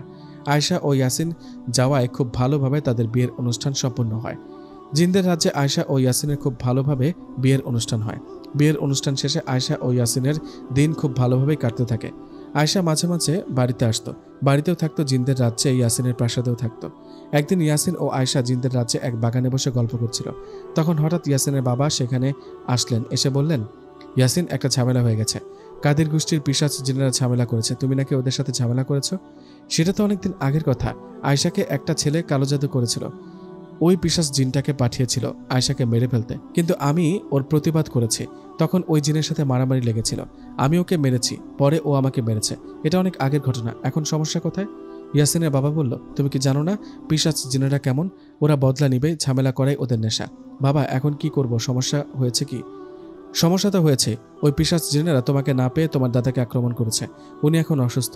কি? দাদাকে আক্রমণ করেছে? তাহলে আমরা বসে থাকবো কেন? আমরা কখনো পিশাচ জিনদের কাছে হারিনি, আর হারবো না। আমাদের পূর্বপুরুষেরা সব সময় বিজয় লাভ করত, আমরাও করবো ইনশাল্লাহ। বাবা, সৈনিক জিনদের খবর দাও, দাদার ওপর আক্রমণের বদলা নিতে যাব। ইয়াসিনের বাবা বলল, মাথা ঠান্ডা করো, আয়শা মানুষ, ওকে এখানে রাখা ঠিক হবে না, যখন তখন কিছু একটা হয়ে যেতে পারে। ওকে ওর বাড়িতে রেখে আয় যা, তারপর সব হবে। এই কথাটা বলে ইয়াসিনের বাবা চলে গেলেন। এদিকে ইয়াসিন দেরি না করে আয়শাকে নিয়ে একটু পরেই বাড়িতে আসলো। বাড়িতে আসার পর ইয়াসিন বলল, আয়শা দোয়া করো আমাদের জন্য, যুদ্ধে যাচ্ছি, জানি না কি হবে, সাবধানে থেকো কেমন? না যেও না, আমি তোমাকে যেতে দিব না। যদি তোমার কিছু হয়ে যায়, যেও না দয়া করে। আমাকে যেতে হবে আয়শা, ওরা আমার দাদাকে আক্রমণ করেছে, এর বদলা নিতে হবে। তুমি চিন্তা করো না, নিজের যত্ন নিও, আমার ভালোবাসা সবসময় তোমার কাছে আছে। এই কথাটা বলে ইয়াসিন চলে গেল। এদিকে ইয়াসিন চলে যাওয়ার পর আয়শার বাবা আয়শাকে জিজ্ঞেস করলো, আয়শা, ইয়াসিন তাড়াতাড়ি চলে গেল যে, তোকে কিছু বলল? ইয়াসিন আমাকে রেখে চলে গেল যুদ্ধ করতে। আয়শার মা বলল, যুদ্ধ? কিসের যুদ্ধ? জিনদের মধ্যে যুদ্ধ হয় মা, পিশাচ জিনদের সাথে ঝামেলা চলছে, ওদের সাথে যুদ্ধে যাবে। আয়শার বাবা বলল, আচ্ছা তাই নাকি, জিনদের মধ্যেও তাহলে যুদ্ধ হয়? হয় বাবা, চিন্তা হচ্ছে ইয়াসিনের যদি কিছু একটা হয়। চিন্তা করিস না মা, কিচ্ছু হবে না, তুই শুয়ে একটু রেস্ট কর, আয়শাকে রেস্ট করতে বল। ওর মা বাবা চলে গেলে এদিকে আয়শা শুয়ে শুয়ে চিন্তা করতে লাগলো, ইয়াসিনকে সে আবারও ফিরে পাবে তো? যাই হোক, এভাবে চিন্তার মাঝে কেটে গেল সেই দিনটা। আয়শা সারাদিন ইয়াসিনের অপেক্ষা ছিল, কিন্তু ও আসেনি। সে রাতেও অপেক্ষা ছিল, ইয়াসিন আসেনি। এভাবে অপেক্ষার মাঝে কেটে গেল 3টা দিন। 3 দিন পর আয়শার অবস্থা খারাপ হতে লাগলো। আয়শা ইয়াসিনের ফেরার অপেক্ষায় সবসময় থাকে, ঠিকমতো খাওয়া দাওয়া না করে কান্নাকাটি করতে থাকে। আয়শার এমন অবস্থায় ওর মা বলে, আয়শা মা, কেন মিছে মিছে চিন্তা করছিস? ইয়াসিন আসবে, হয়তো কদিন দেরি হবে। না মা, আমার মন মানছে না, ইয়াসিন 3 দিন হয় আমার কাছে আসে না। ও কি ঠিক আছে নাকি কোনো সমস্যা হয়েছে? মা আমাকে বলে দাও, কিভাবে ইয়াসিনের খোঁজ পাবো? মা তুই ভেঙে পড়িস না, ঠিকমতো খাওয়া দাওয়া কর। না মা, খাবার তো ভিতরে যায় না, কি করব আমি? মেয়ের এমন অবস্থা দেখে আয়শার বাবা বললেন, তুই চিন্তা করিস না, আমি একটা বুদ্ধি পেয়েছি। আমার পরিচিত একটা কবিরাজ আছে, আমি কবিরাজকে কাল আমাদের বাড়িতে নিয়ে আসব। কবিরাজ ওর সাথে থাকা জিনের মাধ্যমে ইয়াসিনের খোঁজ এনে দিতে পারবে। তাহলে তাই করো বাবা, না হলে আমি মরে যাব। যাই হোক, কথা মতো পরের দিন আয়শার বাবা কবিরাজকে তাদের বাড়িতে নিয়ে আসলেন। কবিরাজ বাড়িতে আসায় আয়শার বাবা কবিরাজকে বললেন, কবিরাজ সাহেব, আপনার কাছে তো লুকিয়ে লাভ নেই, লুকালেও আপনি সব জেনে ফেলবেন। আমার মেয়ের সাথে বিয়ে হয়েছিল ইয়াসিন নামে একটা জিনের, সবই ঠিক ছিল, কিন্তু 3 দিন আগে ইয়াসিন আমার মেয়েকে বাড়িতে রেখে তার রাজ্যে যায় পিশাচ জিনদের সাথে যুদ্ধ করতে। 3 দিন হয় ইয়াসিন ফেরেনি। এদিকে ইয়াসিন না ফেরায় আমার মেয়ে আয়শা খাওয়া দাওয়া ছেড়ে সবসময় ইয়াসিনের অপেক্ষায় থাকে, ওর জন্য চিন্তা করে, তাই তো আপনাকে নিয়ে আসলাম। এখন আপনি খোঁজ নিয়ে দেখেন তো ইয়াসিন কোথায় আর কেমন আছে। আয়শার বাবার মুখে এসব কথা শুনে কবিরাজ কিছুক্ষণ একা একটা রুমে বসে কি জানি করলেন। প্রায় 20 মিনিট পর কবিরাজ আবারও আয়শা ও তার মা বাবাকে রুমে ডাকলেন। 20 মিনিট পর আয়শা ও ওর মা বাবা রুমে এসে কবিরাজকে জিজ্ঞেস করলেন, কবিরাজ সাহেব কি দেখলেন? কোনো খোঁজ পেলেন কি? কিছু কি জানতে পারলেন? হ্যাঁ, আমার সাথে থাকা আমার বন্ধু জিনের মাধ্যমে খোঁজ নিয়ে যেটা জানতে পারলাম সেটা শুনে হয়তো আপনারা বিশ্বাস করতে পারবেন না। আয়শা বলল, মা উনি কি বলে? ইয়াসিন ঠিক আছে তো? কবিরাজ সাহেব, খোঁজ নিয়ে কি জানতে পারলেন বলেন আমাদের। দেখেন, কথাটা বলতে খারাপ লাগলেও বলতে হচ্ছে, আমি খুব দুঃখের সাথে জানাচ্ছি যে ইয়াসিন জিন আর বেঁচে নেই, ও যুদ্ধ করতে গিয়ে মারা গেছে। ইয়াসিন মারা গেছে? কবিরাজের মুখে কথাটা শুনে আয়শা তো পাথরের মতো দাঁড়িয়ে রইল। এদিকে ওর মা বাবা অবাক হয়ে জিজ্ঞেস করলো, কি মারা গেছে? কি বলেন? আপনি ভালো করে খোঁজখবর নিয়ে দেখেন তো। হ্যাঁ, আমি আমার সাথে থাকা জিনকে দিয়ে সব খোঁজখবর নিয়েছি। তাহলে ইয়াসিনের পরিবারের কেউ আয়শার কাছে আসেনি কেন? ওরা এসে আয়শাকে বলেনি কেন ইয়াসিন মারা গেছে? কবিরাজ কোন মুখে আসবে বলেন? ইয়াসিন মারা যাওয়ায় ওরা খুব ভেঙে পড়েছে, তাই হয়তো আসেনি। কবিরাজের মুখে কথাটা শুনে আয়শা একটা চিৎকার দিয়ে বেহুশ হয়ে মাটিতে পড়ে গেল। আয়শা বেহুশ হয়ে পড়ে যাওয়ায় ওর মা বাবা ওকে ধরে হাসপাতালে ভর্তি করান। কি থেকে কি হয়ে গেল কেউ ভাবতে পারেনি ইয়াসিন মারা যাবে, কিন্তু কি করার, মৃত্যু থেকে তো কেউ বাঁচতে পারে না। আয়শাকে হাসপাতালে ভর্তি করানো হলো, কিন্তু ওর তো হুঁশ ফেরে না। এভাবে একদিন যায়, 2 দিন যায়, আয়শার হুঁশ আসে না। আয়শার হুঁশ ফেরে না বলে সেখানকার ডাক্তার আয়শার মা বাবাকে বলেন আরও কোনো বড় হাসপাতালে আয়শাকে ভর্তি করাতে। ডাক্তারের কথায় আয়শার মা বাবা আয়শাকে আরও বড় কোনো হাসপাতালে ভর্তি করান। বড় হাসপাতালে নিয়ে যাওয়ার আরও 2 দিন, মোট 4 দিন 5 দিন পর আয়শার হুঁশ ফেরে। আয়শার হুঁশ ফিরতে ওর মাকে বলেন, মা আমি বিশ্বাস করি না, তুমি শুধু একবার বলো কবিরাজ যা বলেছিল সব মিথ্যা। মা ইয়াসিনের কিচ্ছু হয়নি, শুধু একবার বলো, আমার ইয়াসিন মরতে পারে না। বলো মা। মা নিজেকে শান্ত কর, কবিরাজ যা বলেছে সব হয়তো সত্যি বলেছে, ইয়াসিন তো মানুষ না যে খোঁজ দিয়ে দেখব। ও জিন, কবিরাজ খোঁজ নিয়ে তো তাই বলল, ইয়াসিন বেঁচে নেই, কষ্ট হলেও এটা মেনে নিতে হবে। আয়শার মায়ের কথায় আয়শা চিৎকার দিয়ে কান্না করতে লাগলেন। হাসপাতালেই পাগলামি করতে থাকলো। আয়শার এমন পাগলামি আর চিৎকার করে কান্না দেখে ডাক্তার আয়শাকে বাড়িতে নিয়ে যেতে বললেন। ডাক্তারের কথায় আয়শার মা বাবা আয়শাকে নিয়ে বাড়িতে আসলো। বাড়িতে আসার পর আয়শা শুধু কান্না করে, কারোর সাথে কোনো কথা বলে না। এদিকে বাড়িতে আসার রাতে আয়শার মা আয়শার কাছে আসলো। কাছে এসে আয়শার কোমরে একটা তাবিজ বেঁধে দিল। কোমরে তাবিজ দেখে আয়শা ওর মাকে বলল, এটা কি করেছ? মা চলে যাও, আমাকে একা থাকতে দাও। দেখ মা, পাগলামি করিস না। এই তাবিজটা কবিরাজ দিয়ে বলেছিল তোর কোমরে পরে দিতে, তাহলে ওই পিশাচ খারাপ জিনগুলো যারা ইয়াসিনকে মেরে ফেলেছে তারা যেন তোর আর কোনো ক্ষতি করতে না পারে। কি দরকার ছিল? ওরা আমার ইয়াসিনকে মেরেছে, আমাকেও মেরে ফেলুক। এই কথাটা বলে আয়শা কান্না করতে লাগলো। ইয়াসিন তো বলেছিল, আয়শা চিন্তা করো না, আমি ফিরবো। তাহলে কেন ফিরল না? ইয়াসিনের মৃত্যুতে আয়শা একদম পাগলির মতো হয়ে গেছে। খাবার ঠিক মতো খেত না, সবসময় রুমের লাইট অফ করে বসে বসে কান্না করত। ইয়াসিন মারা গেছে এই কথাটা জানার পর আয়শা ইয়াসিনের জন্য অপেক্ষা করে। এভাবে অপেক্ষা ও কষ্টের মাঝে কেটে গেল 6টা মাস। 6 মাস পর আয়শার অবস্থা ওই একই রকম আছে। মেয়ের এমন অবস্থা দেখে আয়শার মা বাবা এক রাতে আয়শার কাছে এসে বলল, আয়শার মা বলল, মারে তোর এমন পরিস্থিতি দেখতে কি মা বাবা হিসেবে আমাদের ভালো লাগে বল? দেখতে দেখতে 6 মাস কেটে গেল, ইয়াসিন মারা গেছে, ও আর কিভাবে ফিরবে বল? তুই সবসময় মন খারাপ করে থাকিস, এটা কি আমাদের দেখতে ভালো লাগে? তাই তোর বাবা আর আমি চিন্তা করেছি তোর বিয়ে দিয়ে দেব। বিয়ে? কার বিয়ে? আমি বিয়ে করব না মা। দেখ মা, তুই ইয়াসিনকে বিয়ে করেছিলি, কিছু বলিনি, ও তো মারা গেছে, এখন তোকে এভাবে আর কতদিন রাখবি? তোর ভালোর জন্য তোকে বিয়ে দিতে চাচ্ছি। বিয়ে তো জীবনে একবারই হয় বাবা, ইয়াসিন ফিরুক আর না ফিরুক আমি এভাবে থাকবো যতদিন বাঁচব, কখনো নতুন করে কাউকে বিয়ে করব না। তোমরা এখন যাও তো, আমার ভালো লাগছে না। আয়শার মা বলল, তোর মনের অবস্থা এখন ভালো না, তাই জোর করলাম না, কিন্তু আমরা আবার তোর বিয়ের কথা বলবো, বিয়ের জন্য ছেলে দেখব। এই কথাটা বলে আয়শার মা বাবা চলে গেল। রুমে মন খারাপ করে বসে রইলেন আয়শা। এভাবে সেই রাতটা কেটে গেল। পরদিন সকালে বান্ধবী আশা আয়শাদের বাড়িতে আয়শার কাছে আসলো। আশা এসে বলল, আয়শা কেমন আছিস তুই? তোর সব কথাই আমি জানি, তোর কথা তো আগে বিশ্বাস করিনি, ভাবিনি জিনের সাথে তোর পরিচয় হবে আর বিয়ে। সেটা যাই হোক, ইয়াসিন তো মারা গেছে আয়শা, তাহলে কেন নিজেকে এভাবে শেষ করে দিচ্ছিস বলতো? আবার স্বাভাবিক হয়ে আগের মতো চলাফেরা কর, পড়াশোনা কর। আয়শা বলল, আমি আর আগের মতো হতে পারবো না রে আশা, আমার যে আর চলার শক্তি নেই, হারিয়ে গেছে। মৃত্যু যদি পাপ না হতো, নইলে কবে একা মারা যেতাম। দেখ আশা, এসব পাগলামি মাথায় নিয়ে আসিস না। আমাদের ইসলামে কিন্তু বলা আত্মহত্যা মহাপাপ, যে আত্মহত্যা করে সে জাহান্নামী। সেজন্য তো এসব করি না রে। এসব বাদ দে, তোর কি খবর বল? কি আর খবর, চলছে মোটামুটি, কিন্তু তোর জন্য খারাপ লাগে। তুই আমার বেস্ট একটা বান্ধবী, তোর এই অবস্থা দেখতে কি আমার ভালো লাগে বল? তুই আগে কি ছিলি, এখন কি হলি? নিজের দিকে তাকিয়েছিস একবারও?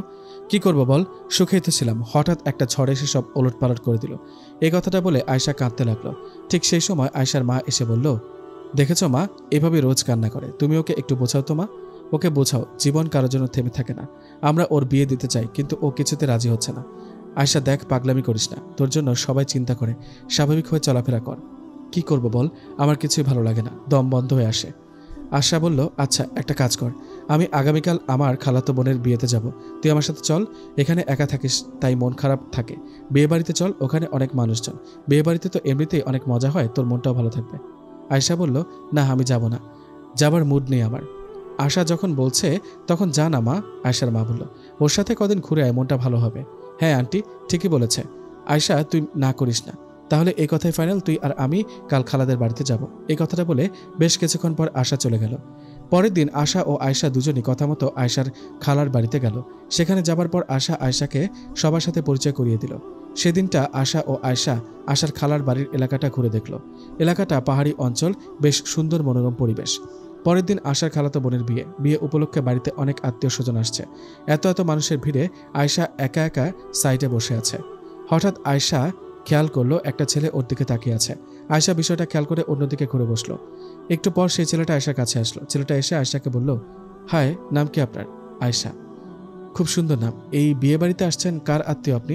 আশাকে চেনেন? আমি ওর বান্ধবী। ওয়াও, তাই নাকি? আশার এত সুন্দর বান্ধবী আছে আমি জানি না। জানলে কি হতো? পটাতাম। মানে? মানে আপনার নাম্বারটা পেতে পারি? না সরি, আপনার সাথে কথা বলার মুড নেই, চলে যান। কি বলেন? অন্য মেয়েরা আমার সাথে কথা বলার জন্য পাগল হয়ে থাকে, আর আপনি এসব কি বলছেন? আরে ভাই, আমার বয়ফ্রেন্ড আছে। থাকতে পারে, সমস্যা নেই, নাম্বারটা দেন। আপনি কি যাবেন এখান থেকে? না, দূর, আপনি থাকেন, আমি চলে যাই। এ বলে আয়শা সেখান থেকে চলে যেতে লাগলো। চলে যাবার সময় হঠাৎ আয়শার চোখ পড়লো আরেকটা ছেলের উপর। আয়শা শুরুতে এক ঝলক দেখে চমকে উঠল। এটা কাকে দেখলেন? এটা তো ইয়াসিন। আয়শা এক ঝলকে ইয়াসিনকে দেখেছে, কিন্তু এখন দেখতে পাচ্ছে না কেন? বিয়ে বাড়িতে এত এত মানুষের ভিড়ে কোথায় হারিয়ে ফেললো? ইয়াসিনকে যেখানে দেখা গেছে আয়শা দৌড়ে সেখানে গিয়ে দেখলো, অনেক খুঁজলো, কিন্তু ইয়াসিনকে আর কোথাও দেখতে পান না। এদিকে তখনই আশা এসে আয়শাকে বলল, আয়শা কোথায় ছিলি? কখন থেকে খুঁজছি। এভাবে কাকে খুঁজছিস তুই? আরে বল আমাকে। আয়শা বলল, আশা, আমি ইয়াসিনকে দেখেছি। মানে কি বলিস এসব? তুই ভুল কাউকে দেখেছিস মনে হয়। না আশা, আমি ইয়াসিনের সাথে সংসার করছি, ওকে কি চিনব না? আমি এখানে ওকে দেখেছি। এটা কি করে সম্ভব? ইয়াসিন তো মারা গেছে, তাই না? মারা গেলে দেখলাম কিভাবে? তোকে কিভাবে বুঝাই? আমি সত্যি দেখেছি। ইয়াসিন, তুমি কোথায়? তুমি কি এখানে আছো? এই করছিস কি? সবাই কি ভাববে? দয়া করে চিৎকার করা বন্ধ কর। আয়, শোন, বস এখানে। দেখ আয়শা, তোর কথা যদি সত্যি হয় তাহলে ইয়াসিনকে আবার দেখতে পাবি। বিয়ে বাড়িতে অনেক মানুষ, তুই শান্ত হয়ে বস, খুঁজতে থাক, পাবি। আয়শা বলল, তাই যেন হয়। এটা আমি কি করলাম? ইয়াসিন এখানে কেন? আয়শা, দয়া করে শান্ত থাক। আয় চল, আগে খাবার খেয়ে নিব, খালা ডাকছে আমাদের। আয় তো, খাবার খেয়ে এসে দুজনে খুঁজব। এই কথাটা বলে আশা আয়শাকে নিয়ে খাবার খেতে গেলেন। বেশ কিছুক্ষণ পর খাবার খেয়ে আয়শা আশাকে নিয়ে আবার সেখানে এসে ইয়াসিনকে খুঁজতে লাগলো। আয়শা আশাকে নিয়ে আবার সেখানে আসলো যেখানে ইয়াসিন দেখেছিল আয়শাকে। সেখানে আসার পর দুজনে অনেকক্ষণ বসে ইয়াসিনকে খুঁজতে থাকেন, কিন্তু ইয়াসিনকে কোথাও খুঁজে পান না। এদিকে ইয়াসিনকে খুঁজে না পেয়ে আশা বললেন, আয়শা, আমার মনে হয় তুই আসলে ভুল কাউকে দেখেছিলি। ইয়াসিনকে দেখলে তো আমরা খুঁজে পেতাম। আর কত খুঁজবো, চল। ওদিকে বরপক্ষ আসার সময় হয়ে গেছে, চল। না রে, আমি যাব না, তুই যা, আমি এখানে বসে থাকবো। ঠিক আছে, তবে কোনো পাগলামি করবি না, চিৎকার করবি না। কোনো সমস্যা হলে আমাকে ডাকিস, কেমন? এই কথাটা বলে আশা ভিতরে চলে গেল। এদিকে আয়শা প্রতিনিয়ত ঘুরে ঘুরে ইয়াসিনকে খুঁজতে লাগলো। হঠাৎ আয়শা খেয়াল করলো দূরে একটা ছেলে হেঁটে যাচ্ছে। ছেলেটা তো ইয়াসিনের মতো দেখতে। ছেলেটাকে দেখে আয়শা ডাকতে ডাকতে দৌড়াতে দৌড়াতে ওর কাছে গেল। এদিকে আয়শার ডাকে ছেলেটা দাঁড়িয়ে আয়শাকে বলল, আসসালামু আলাইকুম, আপনি কি আমাকে ডাকছেন? ছেলেটার মুখে কথাগুলো শুনে আয়শা ওর মুখের দিকে তাকিয়ে ছলো ছলো চোখে নিয়ে বলল, ইয়াসিন? ইয়াসিনকে? আপনি কি আমাকে বলছেন? বলে উঠল ছেলেটি।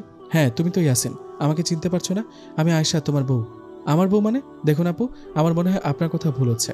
আমি ইয়াসিন না। না, তুমি ইয়াসিন, তুমি আমাকে চিনতে পারছো না? কি হয়েছে তোমার? দেখুন আপু, জানি না আপনি কাকে ভাবছেন আমাকে, কিন্তু বিশ্বাস করেন আমি ইয়াসিন না। আমার নাম তো আলামিন। আলামিন? না, আমি বিশ্বাস করি না। তুমি আলামিন না, তুমি ইয়াসিন। আরে কি মুশকিল, আপনি আমার কথা বিশ্বাস করছেন না? আমার নাম আলামিন, আমার বাসা তো ওই পাহাড়ের পাশে যে জঙ্গল আছে ওখানে। আমি আসছি আমার এক বন্ধুর সাথে এখানে বিয়ে বাড়িতে। উফ, আমি এবার সত্যি জ্ঞান হারিয়ে ফেলবো। তুমি কিভাবে আলামিন হও? তুমি আমার ইয়াসিন। আয়শা ও আলামিন নামে ছেলেটার কথার মাঝে সেখানে আশা দৌড়ে চলে আসে। আশা কাছে আসতে বলল, আশা দেখ, ইয়াসিন ও আমার ইয়াসিন। কিন্তু এই কথাটা ও কোনোভাবেই স্বীকার করছে না। ও বলছে ওর নাম আলামিন। আপু দেখেন না, সে তখন থেকে ওনাকে বলছে আমি ইয়াসিন না, আমি অন্য ছেলে, আমার নাম আলামিন। কিন্তু উনি পাগলের মতো কী সব বলে যাচ্ছে। ওনার মাথায় কি সমস্যা নাকি? না ভাইয়া, ও ভালো। আসলে ও ওর বরকে হারিয়েছে। ওর বর ছিল একটা জিন, সেই জিনটা নাকি হুবহু আপনার মতো দেখতে। সেজন্য আয়শা আপনার সাথে এমনটা করছে। আপনি কি আসলে ইয়াসিন নন ভাইয়া? না আপু, আমি ইয়াসিন নই। আর কতবার বলবো? আর উনি বলেছে ওনার স্বামী একটা জিন, কিন্তু আমি তো মানুষ, তাহলে কেমনে কি ভাবুন তো একবার। ইয়াসিন, দয়া করে এমনটা করো না। আমার দিকে তাকিয়ে ভালো করে দেখো, আমি তোমার বউ আয়শা। আলামিন বলল, আপনি আমার বউ হতে যাবেন কোন দুঃখে? আমার তো বউ তো বাড়িতে, আমি বিবাহিত। আর আপনি আমার বউ না, আমার বউয়ের নাম মাইশা। কি, তুমি বিবাহিত? তোমার বউ আছে? তাহলে আমি কে? তুমি আমাকে রেখে কাকে বিয়ে করেছো? দূর, আপনার মাথায় প্রবলেম আছে আপু। আপনার সাথে কথা বললে আমি পাগল হয়ে যাব। আমি চলে যাচ্ছি। এই কথাটা বলে আলামিন ছেলেটা ওর বাড়ির দিকে যেতে লাগলো। এদিকে ইয়াসিন তখনও কান্না করতে করতে আয়শাকে বলতে লাগলো, আশা, ইয়াসিন চলে যাচ্ছে, ওকে থামা। ইয়াসিন, যেও না। আয়শা, ওর সাথে তো কথা বললি, সবই তো শুনলি। আমার মনে হয় ও সত্যি কথা বলছে। ও ইয়াসিন না, ও আলামিন। আমার চোখ ভুল হতে পারে না।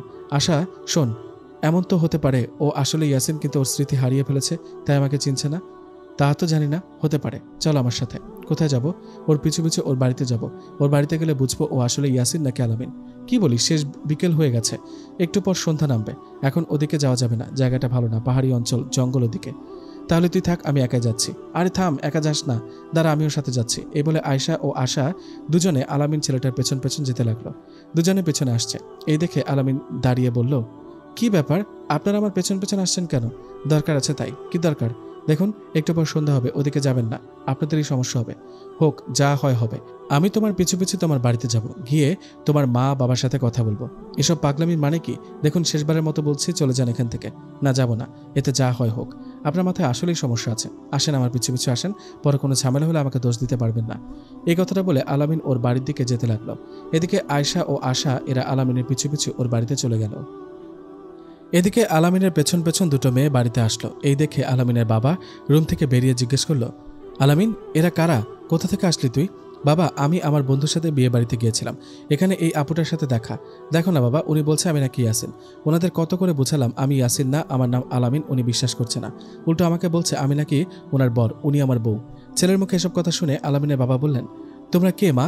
আলামিন যা বলেছে এসব কি সত্যি? হ্যাঁ সত্যি আঙ্কেল, দয়া করে আপনি সত্যিটা বলুন না। ও আলামিন না, ও ইয়াসিন। দেখো মা, তোমার কোথাও ভুল হচ্ছে। আমার ছেলের নাম ইয়াসিন না, আলামিন। না না, আমি বিশ্বাস করি না। ও আমার ইয়াসিন, আমার স্বামী, আমি ওর বউ। আপনি সত্যি করে বলুন না, ওকে কোথায় পেয়েছেন? ও কি স্মৃতি হারিয়েছে? কি বলো এসব? দেখো মা, তোমার এই বাবার মতো বয়স্ক হয়ে একটা কথা বলছি, তুমি ভুল ভাবছো। আমার ছেলে আলামিনের কোনো স্মৃতি হারায়নি। ও সুস্থ আছে, সন্ধ্যা হয়ে আসছে, তোমরা ফিরে যাও। না, আমি যাব না। আমাকে সত্যি কথাটা না বললেও যাব না। আলামিনের বাবা বলল, আমাকে জোর করতে বাধ্য করো না, চলে যাও। এই বলে আলামিনের বাবা রেগে আশা ও আয়শাকে বাড়ি থেকে বের করে দিলেন। বাড়ি থেকে বের করায় আশা আয়শাকে বলল, আগেই বলেছি এই ছেলে ইয়াসিন নয়। এখন বিশ্বাস হলো তো? চল আয়শা, রাত নেমে গেছে। না, আমি যাব না, তুই ফিরে যা আশা, তোর খালার বাড়িতে ফিরে যা। কি বলিস? তোকে এখানে রেখে চলে যাব ভাবলি কি করে? এতে তোরই ভালো হবে। আমার সাথে এখানে থাকতে পারবি না, তুই যা, আমার জন্য চিন্তা করিস না। কিন্তু কোনো কিন্তু না, রাত হবার আগে তোর খালার বাড়িতে চলে যা। আর শোন, আমি এখানে এই কথাটা আমার মা বাবাকে বলিস না, আমি না বলা পর্যন্ত। ঠিক আছে? কোনো সমস্যা হলে আমাকে ফোন করবি, কেমন? নিজের দিকে খেয়াল রাখিস। এই কথাটা বলে আশা চলে গেল। আয়শা একা দাঁড়িয়ে রইল আলামিনদের বাড়ির বাইরে। কিছুক্ষণের মধ্যে সন্ধ্যা ঘনিয়ে রাত নামল। অন্ধকার রাতে আয়শা একা দাঁড়িয়ে আছে। এভাবে কিছুক্ষণ দাঁড়িয়ে থাকার পর আলামিনের বাবা আয়শার কাছে এসে বললেন, আসো, আমার সাথে আসো। আয়শা বলল, কোথায় যাব? কোথাও যাব না আমি।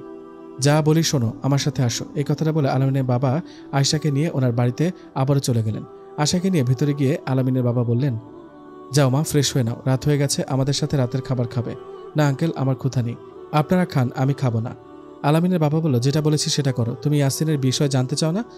চাইলে যা বলি তাই করো। আলামিনের বাবার কথায় আয়শা ফ্রেশ হয়ে ওদের সাথে খাবার খেতে লাগলো। খাবার সময় আলামিনের বাবা বললেন, আমাদের খাবার বেড়ে দিচ্ছে। দেখো কে ও, কে জানো? ও আলামিনের বউ। ও আলামিনকে তুমি ইয়াসিন ভাবছ? আচ্ছা আঙ্কেল, ও কি আসলে ইয়াসিন নয়? না মা, ও ইয়াসিন নয়। তাহলে হুবহু ইয়াসিনের মতো দেখতে কিভাবে? কিন্তু আপনি কি ইয়াসিনের বিষয়ে কিছু জানেন? আমার মনে হয় জানি। এটা একটা ইতিহাস বললে সবাই চমকে উঠবে, বিশ্বাস করতে চাইবে না। আপনি বলুন আঙ্কেল, আমি সবটা শুনবো। ঠিক আছে, শোনো তবে। এই বলে আলামিনের বাবা ঘটনা বলতে শুরু করলেন। আলামিনের বাবা সব ঘটনা বলতে শুরু করলে উনি বললেন, মা আয়শা শোনো, আলামিন তুইও শোন, কারণ ঘটনাটা শুনে তুইও চমকে উঠবি।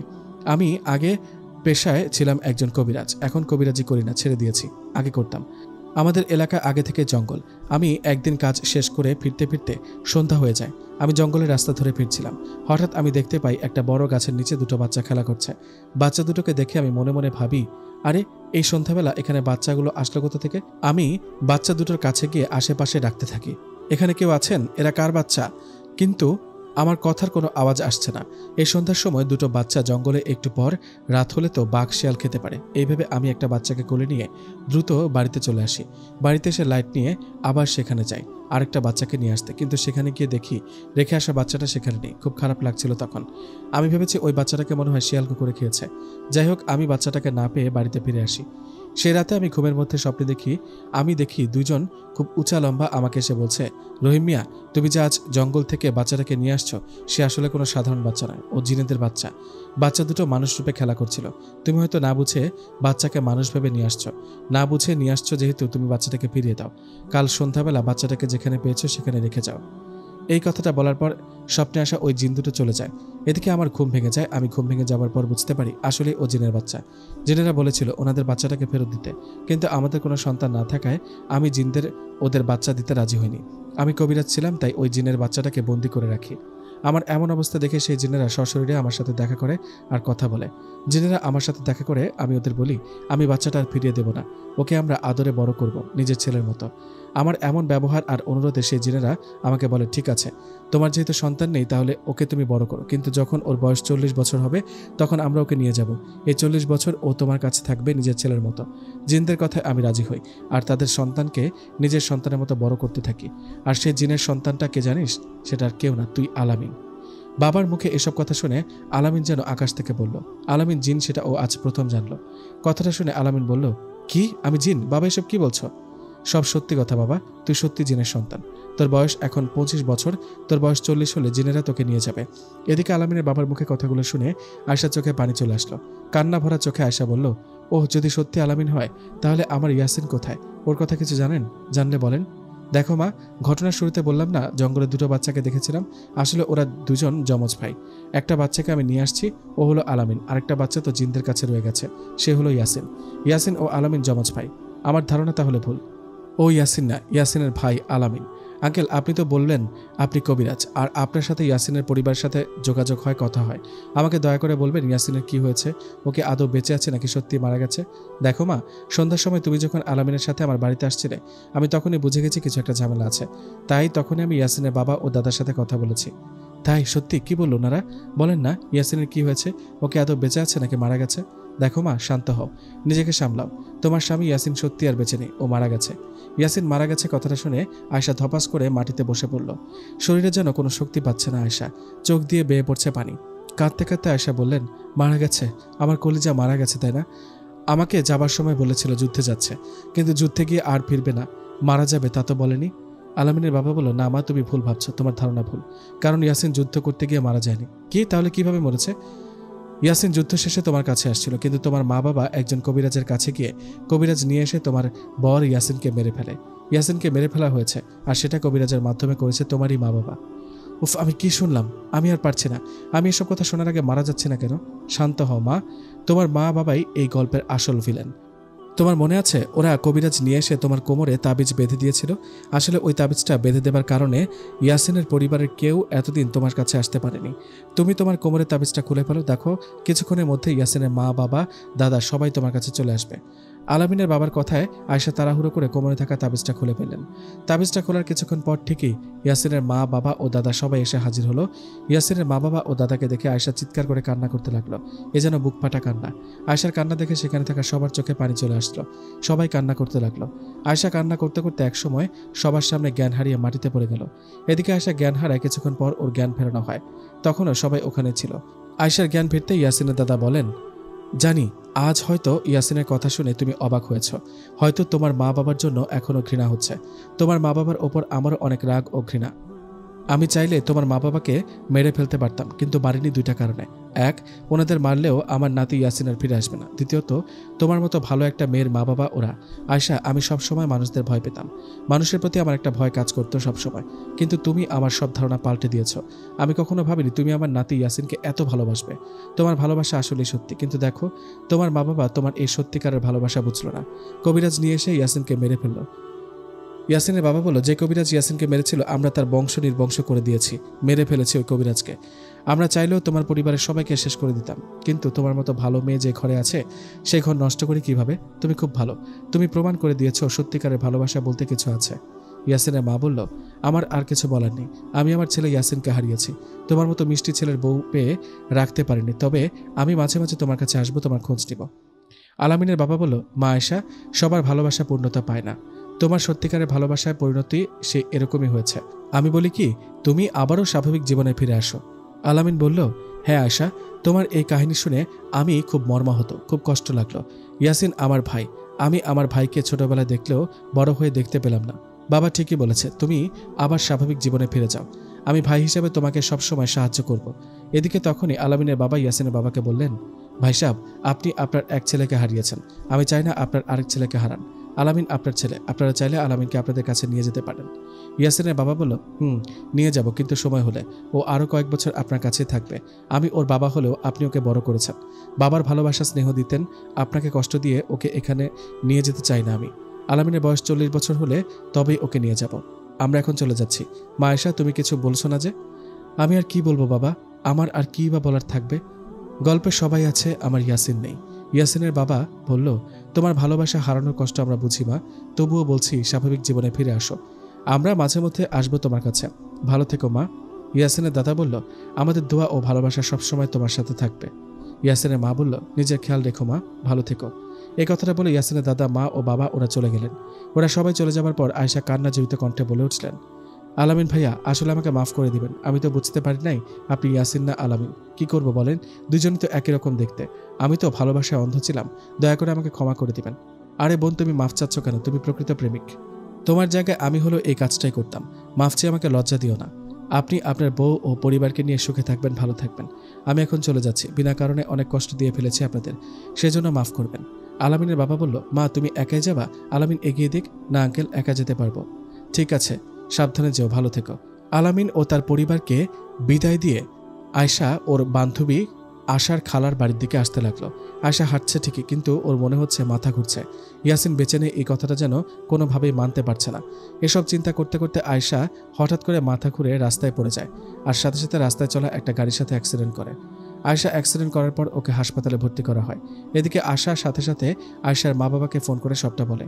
আয়শার মা বাবা আয়শার অ্যাক্সিডেন্টের কথা শুনে দ্রুত হাসপাতালের দিকে চলে আসে। ততক্ষণে ডাক্তার আয়শার চিকিৎসা শুরু করে দিয়েছেন। আয়শা পেটে আর মাথায় প্রচুর আঘাত পান। ডাক্তার আয়শার অবস্থা ভালো না বুঝতে পেরে ওকে আইসিইউতে পাঠিয়ে দেন। এদিকে মেয়ের এমন অবস্থা দেখে আয়শার মা বাবা কাঁদতে কাঁদতে ডাক্তারকে বলেন, ডাক্তার সাহেব, যত টাকা লাগে আপনি দয়া করে আমার মেয়েকে বাঁচান, আমার একটা মাত্র মেয়ে, প্লিজ। ডাক্তার বলল, দেখুন ভাই, সবসময় টাকার ম্যাটার করে না, টাকা দিয়ে তো আর জীবন পাওয়া যায় না। আমরা ডাক্তার, রোগীকে সুস্থ করা আমাদের দায়িত্ব। আমরা চেষ্টা করছি। আপনার মেয়ে খুব গুরুতর আহত হয়েছে, ওর অবস্থা বলতে গেলে ভালো না। আমরা ওর কিছু টেস্ট দিয়েছি, ওগুলো রিপোর্ট না আসা পর্যন্ত কি হয় বলা যাচ্ছে না। আপনারা কিছুক্ষণ অপেক্ষা করুন। ডাক্তারের কথায় আয়শার মা বাবা অপেক্ষা করতে লাগলো। রুমের বাইরে থেকে বেডে আয়শাকে আহত অবস্থায় শুয়ে থাকতে দেখে আয়শার মা বাবা অঝরে কাঁদতে লাগলো। এদিকে এভাবে বেশ কিছুক্ষণ কেটে গেল। কিছুক্ষণ পর বড় ডাক্তার আয়শার মা বাবাকে ডাকলেন। ডাক্তারের ডাকে আয়শার মা বাবা কাছে যাওয়ার ডাক্তার বললেন, আমি ও আমার টিম আয়শার টেস্ট রিপোর্ট দেখলাম। আয়শার রিপোর্টে যা এসেছে দেখে যা বুঝলাম, আপনাদের মেয়ে আর বাঁচবে না। আয়শার বাবা বলল, কি? আপনি কি বলছেন ডাক্তার? আমার মেয়ে বাঁচবে না কেন? ওর কি হয়েছে? দেখুন, জীবন মরণ আল্লাহর হাতে, তবুও আমরা তো ডাক্তার, আমরা রোগীর অবস্থা দেখলে ধারণা করে বলতে পারি। আপনার মেয়ে পেটে আর মাথায় আঘাত পাওয়ার কারণে ওর প্রচুর রক্তক্ষরণ হয়েছে। তাছাড়া বড় যে সমস্যাটা, ওর ব্রেনে আঘাত পেয়ে ব্রেনে রক্ত জমাট বেঁধেছে। এখন আমরা যদি রিস্ক নিয়ে ওর অপারেশন করাই তাহলে বাঁচার চান্স মাত্র 1%। তার চেয়ে ভালো মেয়ের সাথে গিয়ে শেষবারের মতো দেখুন, কথা বলুন, একটু পর ওর জ্ঞান ফিরবে। এই কথাটা বলে ডাক্তার চলে গেল। এদিকে আয়শার মা বাবার মাথায় যেন আকাশ ভেঙে পড়ল। এটা কি শুনলেন? একমাত্র আদরের মেয়েকে এভাবে হারাতে হবে? এই ভেবে আয়শার মা বাবা এক দৌড়ে আয়শার কাছে গিয়ে কান্না করতে লাগলো। এদিকে কিছুক্ষণ পর আয়শার জ্ঞান ফিরল। আয়শার জ্ঞান ফিরতে আয়শা খুব কষ্টে আস্তে আস্তে বলে উঠল, মা, বাবা, তোমরা আসছো? বাবা, আমি চোখে অন্ধকার দেখছি, কথা বলতে কষ্ট হচ্ছে, আমি মনে হয় বাঁচবো না, তবে মারা যাওয়ার আগে একটা কথা বলতে চাই। ইয়াসিনকে আমি সত্যি খুব ভালোবাসতাম বাবা, আমার ইয়াসিনকে তোমরা মেরে ফেলেছ। আমি বা আর বেঁচে থেকে কি করব? তোমরা অনেক ভালো থেকো, ইয়াসিনের মতো তোমাদেরও অনেক ভালোবাসি। মেয়ের মৃত্যুর সময় এমন কথা শুনে আয়শার মা বাবা কান্না করতে লাগলো। আয়শার বাবা বলল, হ্যাঁ মা, আমি দোষী, আমি কবিরাজ নিয়ে এসে ইয়াসিনকে মেরে ফেলেছি। কি করব বল? তুই যখন ইয়াসিনকে বিয়ে করলি, কথাটা শুনে অনেক রাগ হয়েছিল। নিজের একটি মাত্র মেয়ে, সে কিনা হবে জিনের বউ, পাড়ার প্রতিবেশীকে কি জবাব দিব? উপায় না পেয়ে গোপনে কবিরাজ নিয়ে এসে ইয়াসিনকে মেরে ফেলেছি। কিন্তু বিশ্বাস কর, আমি জানতাম না তোদের ভালোবাসা এত গভীর। বাবার মুখে এসব কথা শুনে আয়শার শ্বাস প্রশ্বাস বেড়ে গিয়ে ছটফট করতে লাগলো। এদিকে মেয়ের এমন অবস্থায় আয়শার বাবা চিৎকার করতে লাগলেন। আয়শার বাবার চিৎকারে ডাক্তার আসতে আসতে আয়শা শেষ নিঃশ্বাস ত্যাগ করলেন। আয়শা মারা যাওয়ায় ইয়াসিনের দাদা ও বাবা রেগে গিয়ে কিছুদিন পর আয়শার বাবাকে প্যারালাইজ করে দেন। আয়শার বাবা বেঁচে আছেন, কিন্তু ওনার হাত পা অবশ হয়ে গেছে।